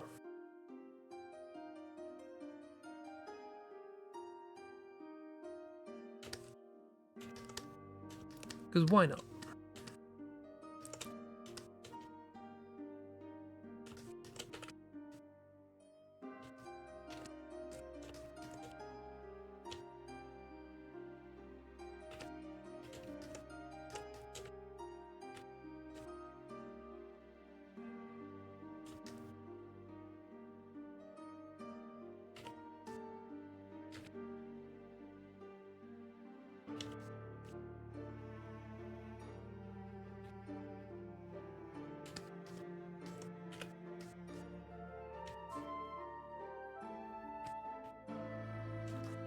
Face is real weird.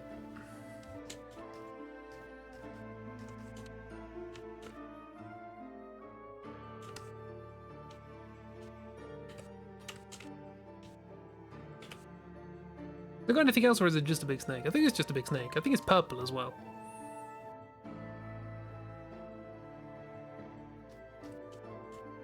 I'm gonna give it some tiny little wings. I think it deserves tiny little wings. Why not?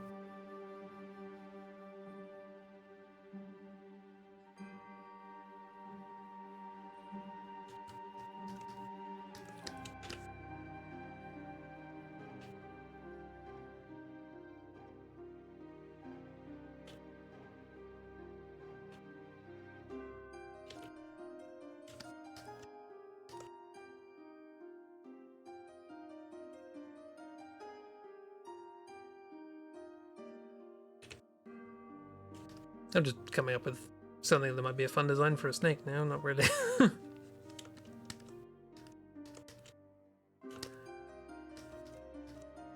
Because it really is just a big snake. It looks pretty, but it's just a big snake. Anyway, so we get out of the gargant, we attack the snake, we kill the snake. Well, no, we don't kill the snake, it runs away. The thing that really matters, but it does. And we continue on our merry journey. Eventually, we arrive. And we arrive somewhere. We don't really know where. Nobody's been using these tunnels for bloody ages. But we get out and we come to a sort of big, sort of courtyardy sort of thing. There's some steps leading up from the gargant. That's where we just came from. Getting the arrangement of this relatively suitable. There's some walls up the top like this, and some walls here, and this is a little courtyardy thing with stairs leading up and out. But we're resolutely underground. This is a sort of big stone structure that's been built underground and hasn't really been used for ages. Not that we can tell, anyway.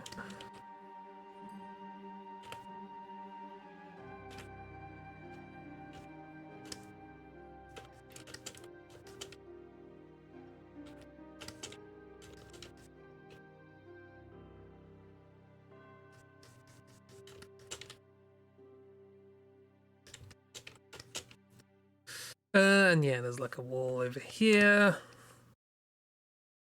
These are all like arches and stuff.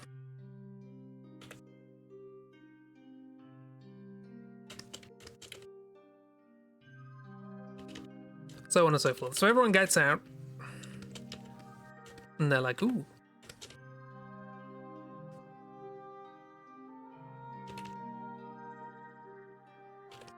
This place is interesting. Any idea where we are?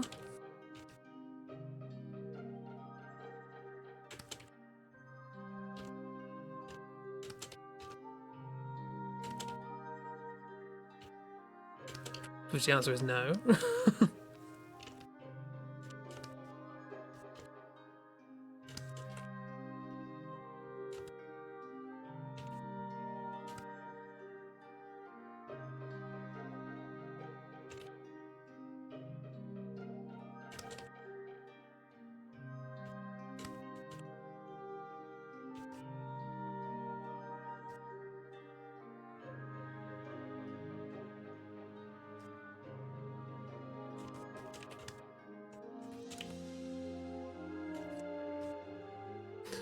One thing's for sure, though, this isn't the forest, so still got a bit of a journey to go in that regard.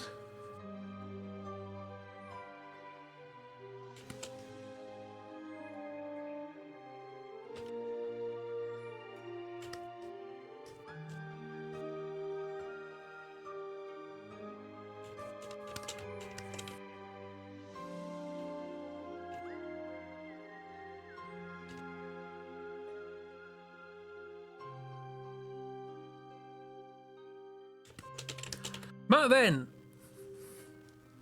excitement. A big old thing snaps up from the floor. Ka-chunk, blocking their way. Big old, like, prison bars. And they're like, well, guess we're not going forwards then. And then ka-chunk. Behind them.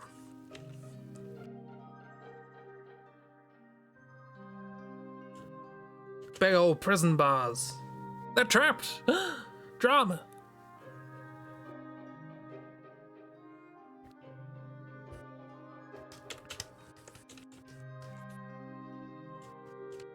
The trapdoor is stuck. Perfect.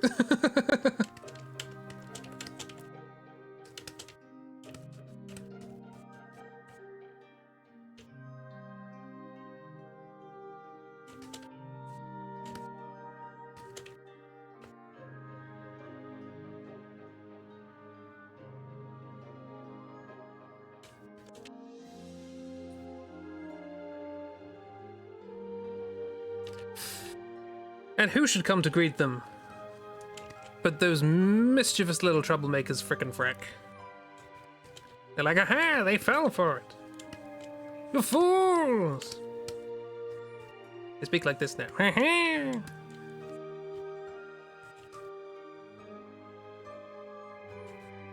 Fell for it, you did. Fools you are.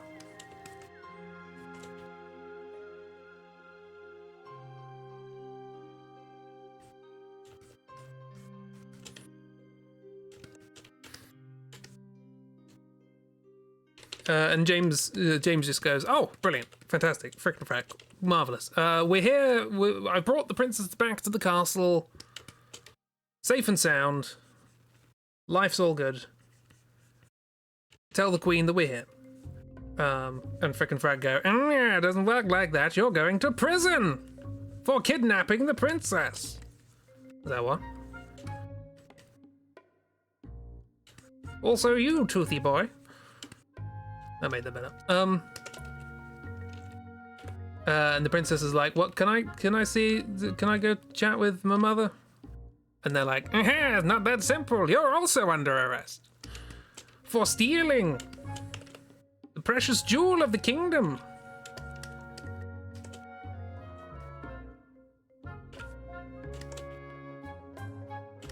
So everyone's under arrest. Great. James isn't happy about this. Understandably.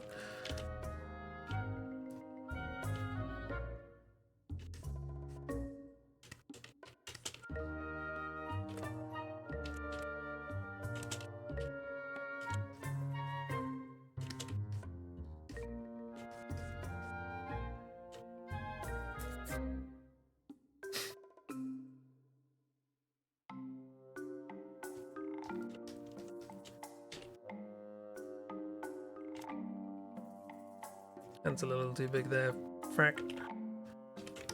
There we go. Yeah, and everyone gets locked up. You're under arrest for stealing your own necklace that you were wearing when you left. Exactly. That's property of the Kingdom of Alexandria, thank you very much. So they're referring to the necklace that she used back in Lindblom to verify her identity. The Falcon Claw? Question mark? Something like that. So yeah, they get thrown in prison. The princess is put under house arrest. So she's sort of locked in her bedroom.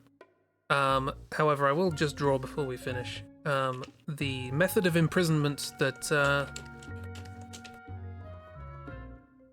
Banana Min and James get put in. Because I think it's fun.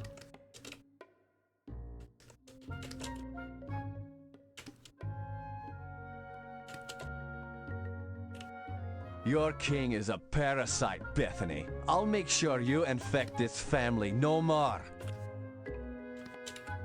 Borderline. Borderline correct.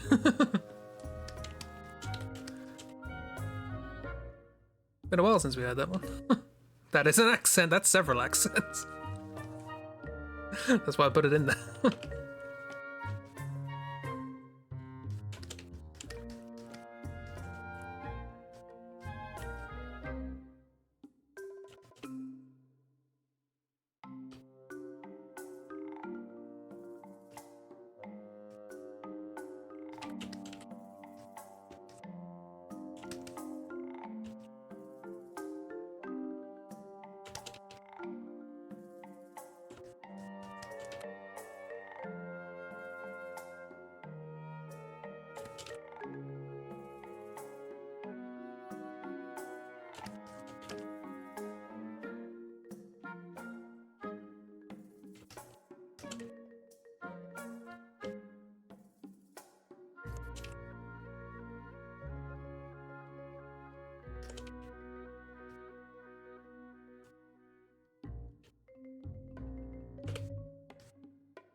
Yeah, James no happy.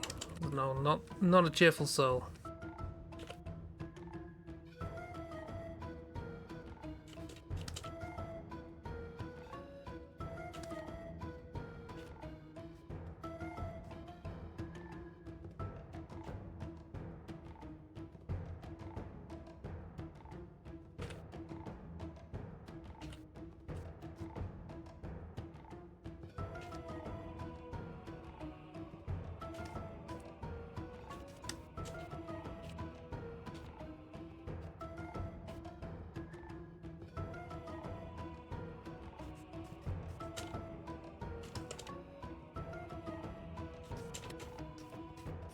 He's a little grumpy baby.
That was meant to be the slightly less aggressive pencil.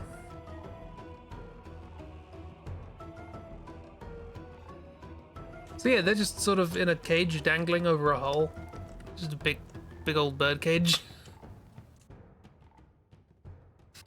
Alexander should just walk through the bars. I mean, they will fall to their death. This is a big old hole.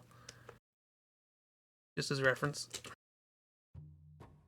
Sort of like big old room like this. There's a little platform sticking out there, little platform sticking out there. Here's the cage. In the middle. And there's sort of the outside with a ladder going up and out.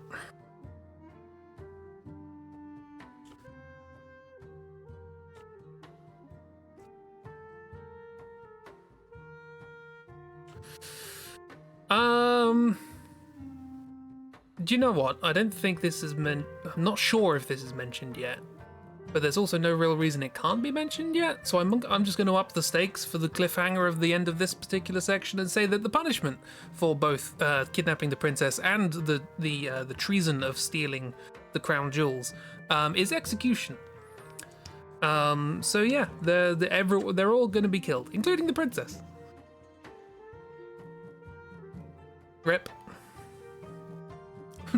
He's a thief and an actor. The gate's been padlocked. I can't open it. I'm stuck. Best of friends. Shit. Okay, maybe not best of friends.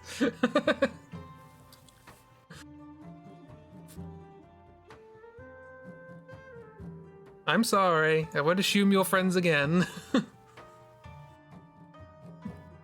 Why does Lockdown have better timing than I do? Also, I'm just going to print screen this.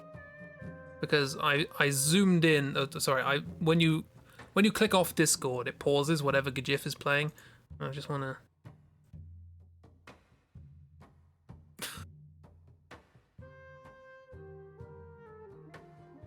I'll put that there.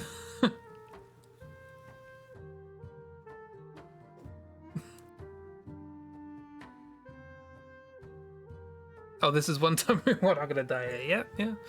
It's a 1 in 160 chance, though, so... The door is covered in a hostile strain of starfish.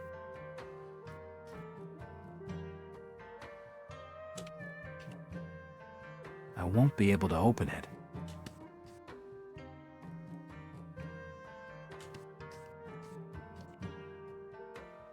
can't open it.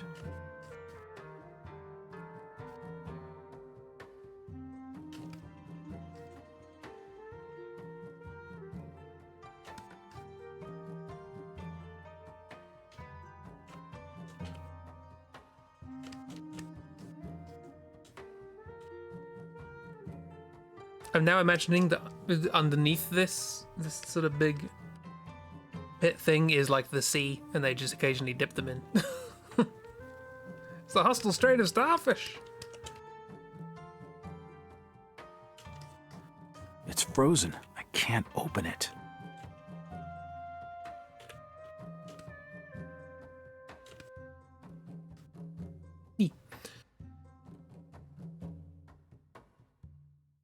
Just to get their tootsies wet. Exactly. Not full on like, you know, ducking stool, but this feels appropriate music. Yee. And with that, with the threat of imminent execution of 3 of our characters, we will bid them adieu. In fact, we will actually bid them adieu in the story, because this is the point where the story branches off and we go back to the other guys. So it all works out. Yee. Thank you all for coming along. Hope you enjoyed. Hope you had a lovely Wednesday evening. Cooling down from your exciting, busy days and excessive consumption of strawberries and webcomics.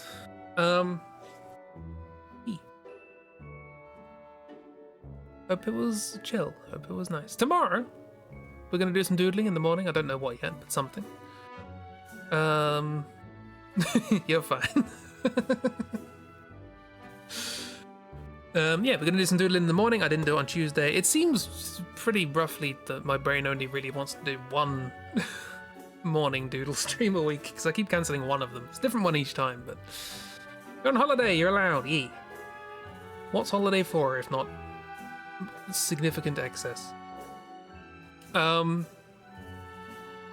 yeah, if you can think of something that you'd like to see tomorrow morning, let me know. Tomorrow evening there is a Cheap Nether's Day. What with the Borderlands and such. More tales, exactly. More tales of Symphonia. No. Tales from the Borderlands. The Borderlands.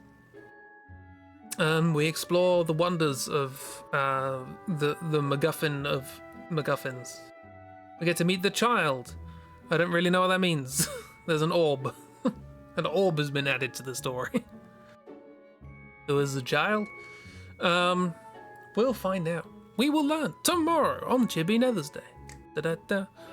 Then Saturday we have, I believe, the continuation of Solasta.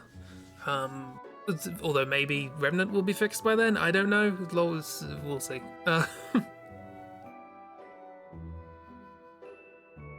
We'll get to that. See, you get to do it now. You get to do the we'll get to that. Remnant will never be fixed. I did post a thing that they posted on their website. I don't know if any of that helps, but from what I can tell, this is not a Remnant exclusive thing. I think it's something to do with the Unreal Engine that they're using, and as a consequence, it's very annoying for a developer to release a game, it not work for people because the engine's messed up, which they didn't make. They bought a license for under the assumption that it would just work for people. So I can imagine they're annoyed as well.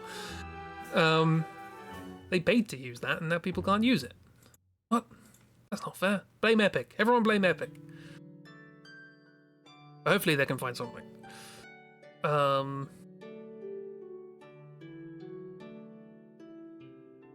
Yeah, one day we will play it.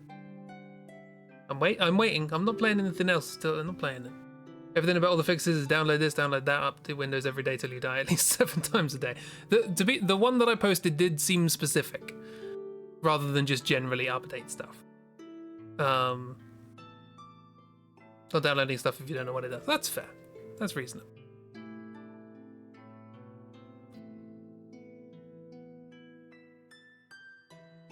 But yeah, because it's one of those things that's like, you shouldn't have to mod a computer to be able to play a game. Like, just release a game that works. But again, like I say, it's just almost certainly an engine thing, so they didn't know it was going to happen either. And no one wins. Every time you see the phrase, make sure your Windows is updated, it takes 7 years off your lifespan. No! Luckily, you're a sprite that will live for 1,000 years. Although now, after all of those messages, it's closer to like 600. But you know.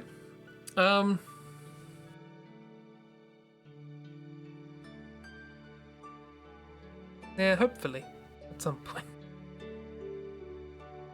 Fingers crossed. But hey, there's always Celesta. We can always play Celesta. Have a good time. So yeah, doodles tomorrow morning, tomorrow evening, Jeep times. One day you'll get to play with your friends. The worst comes to us, we'll install the first game, play that. That still theoretically works. Oh, and that day is Saturday when we play Celesta with you guys. Yay, Celesta. Yeah, and then Sunday doodle times, etc., etc. We know the drill. I hope you're all having a lovely time. Let me know in the Discord if there are any characters you want me to draw for this year's October thing, because I'm sorting that all out now. There's still some spaces, so if you want any specific ones, let me know. Think you got all yours? Yeah. There's also some Oobs characters. I'm probably gonna do Hortense again. And I quite like the Beam Saber character that I have, but I can never remember the name of.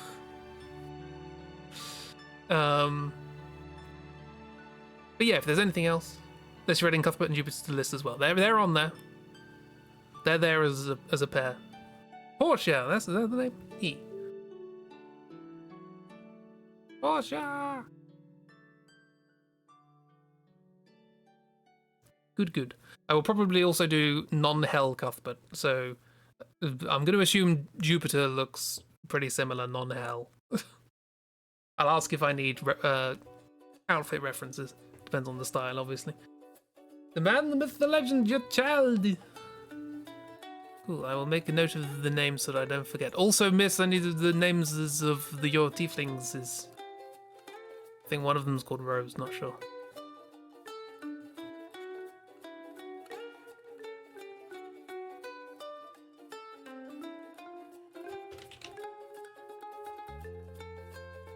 Gypsy looks the same, just not on fire. Oh, I thought that was part of the character.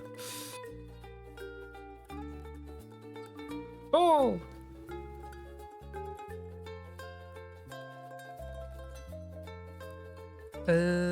Borgia. Nice. Ball!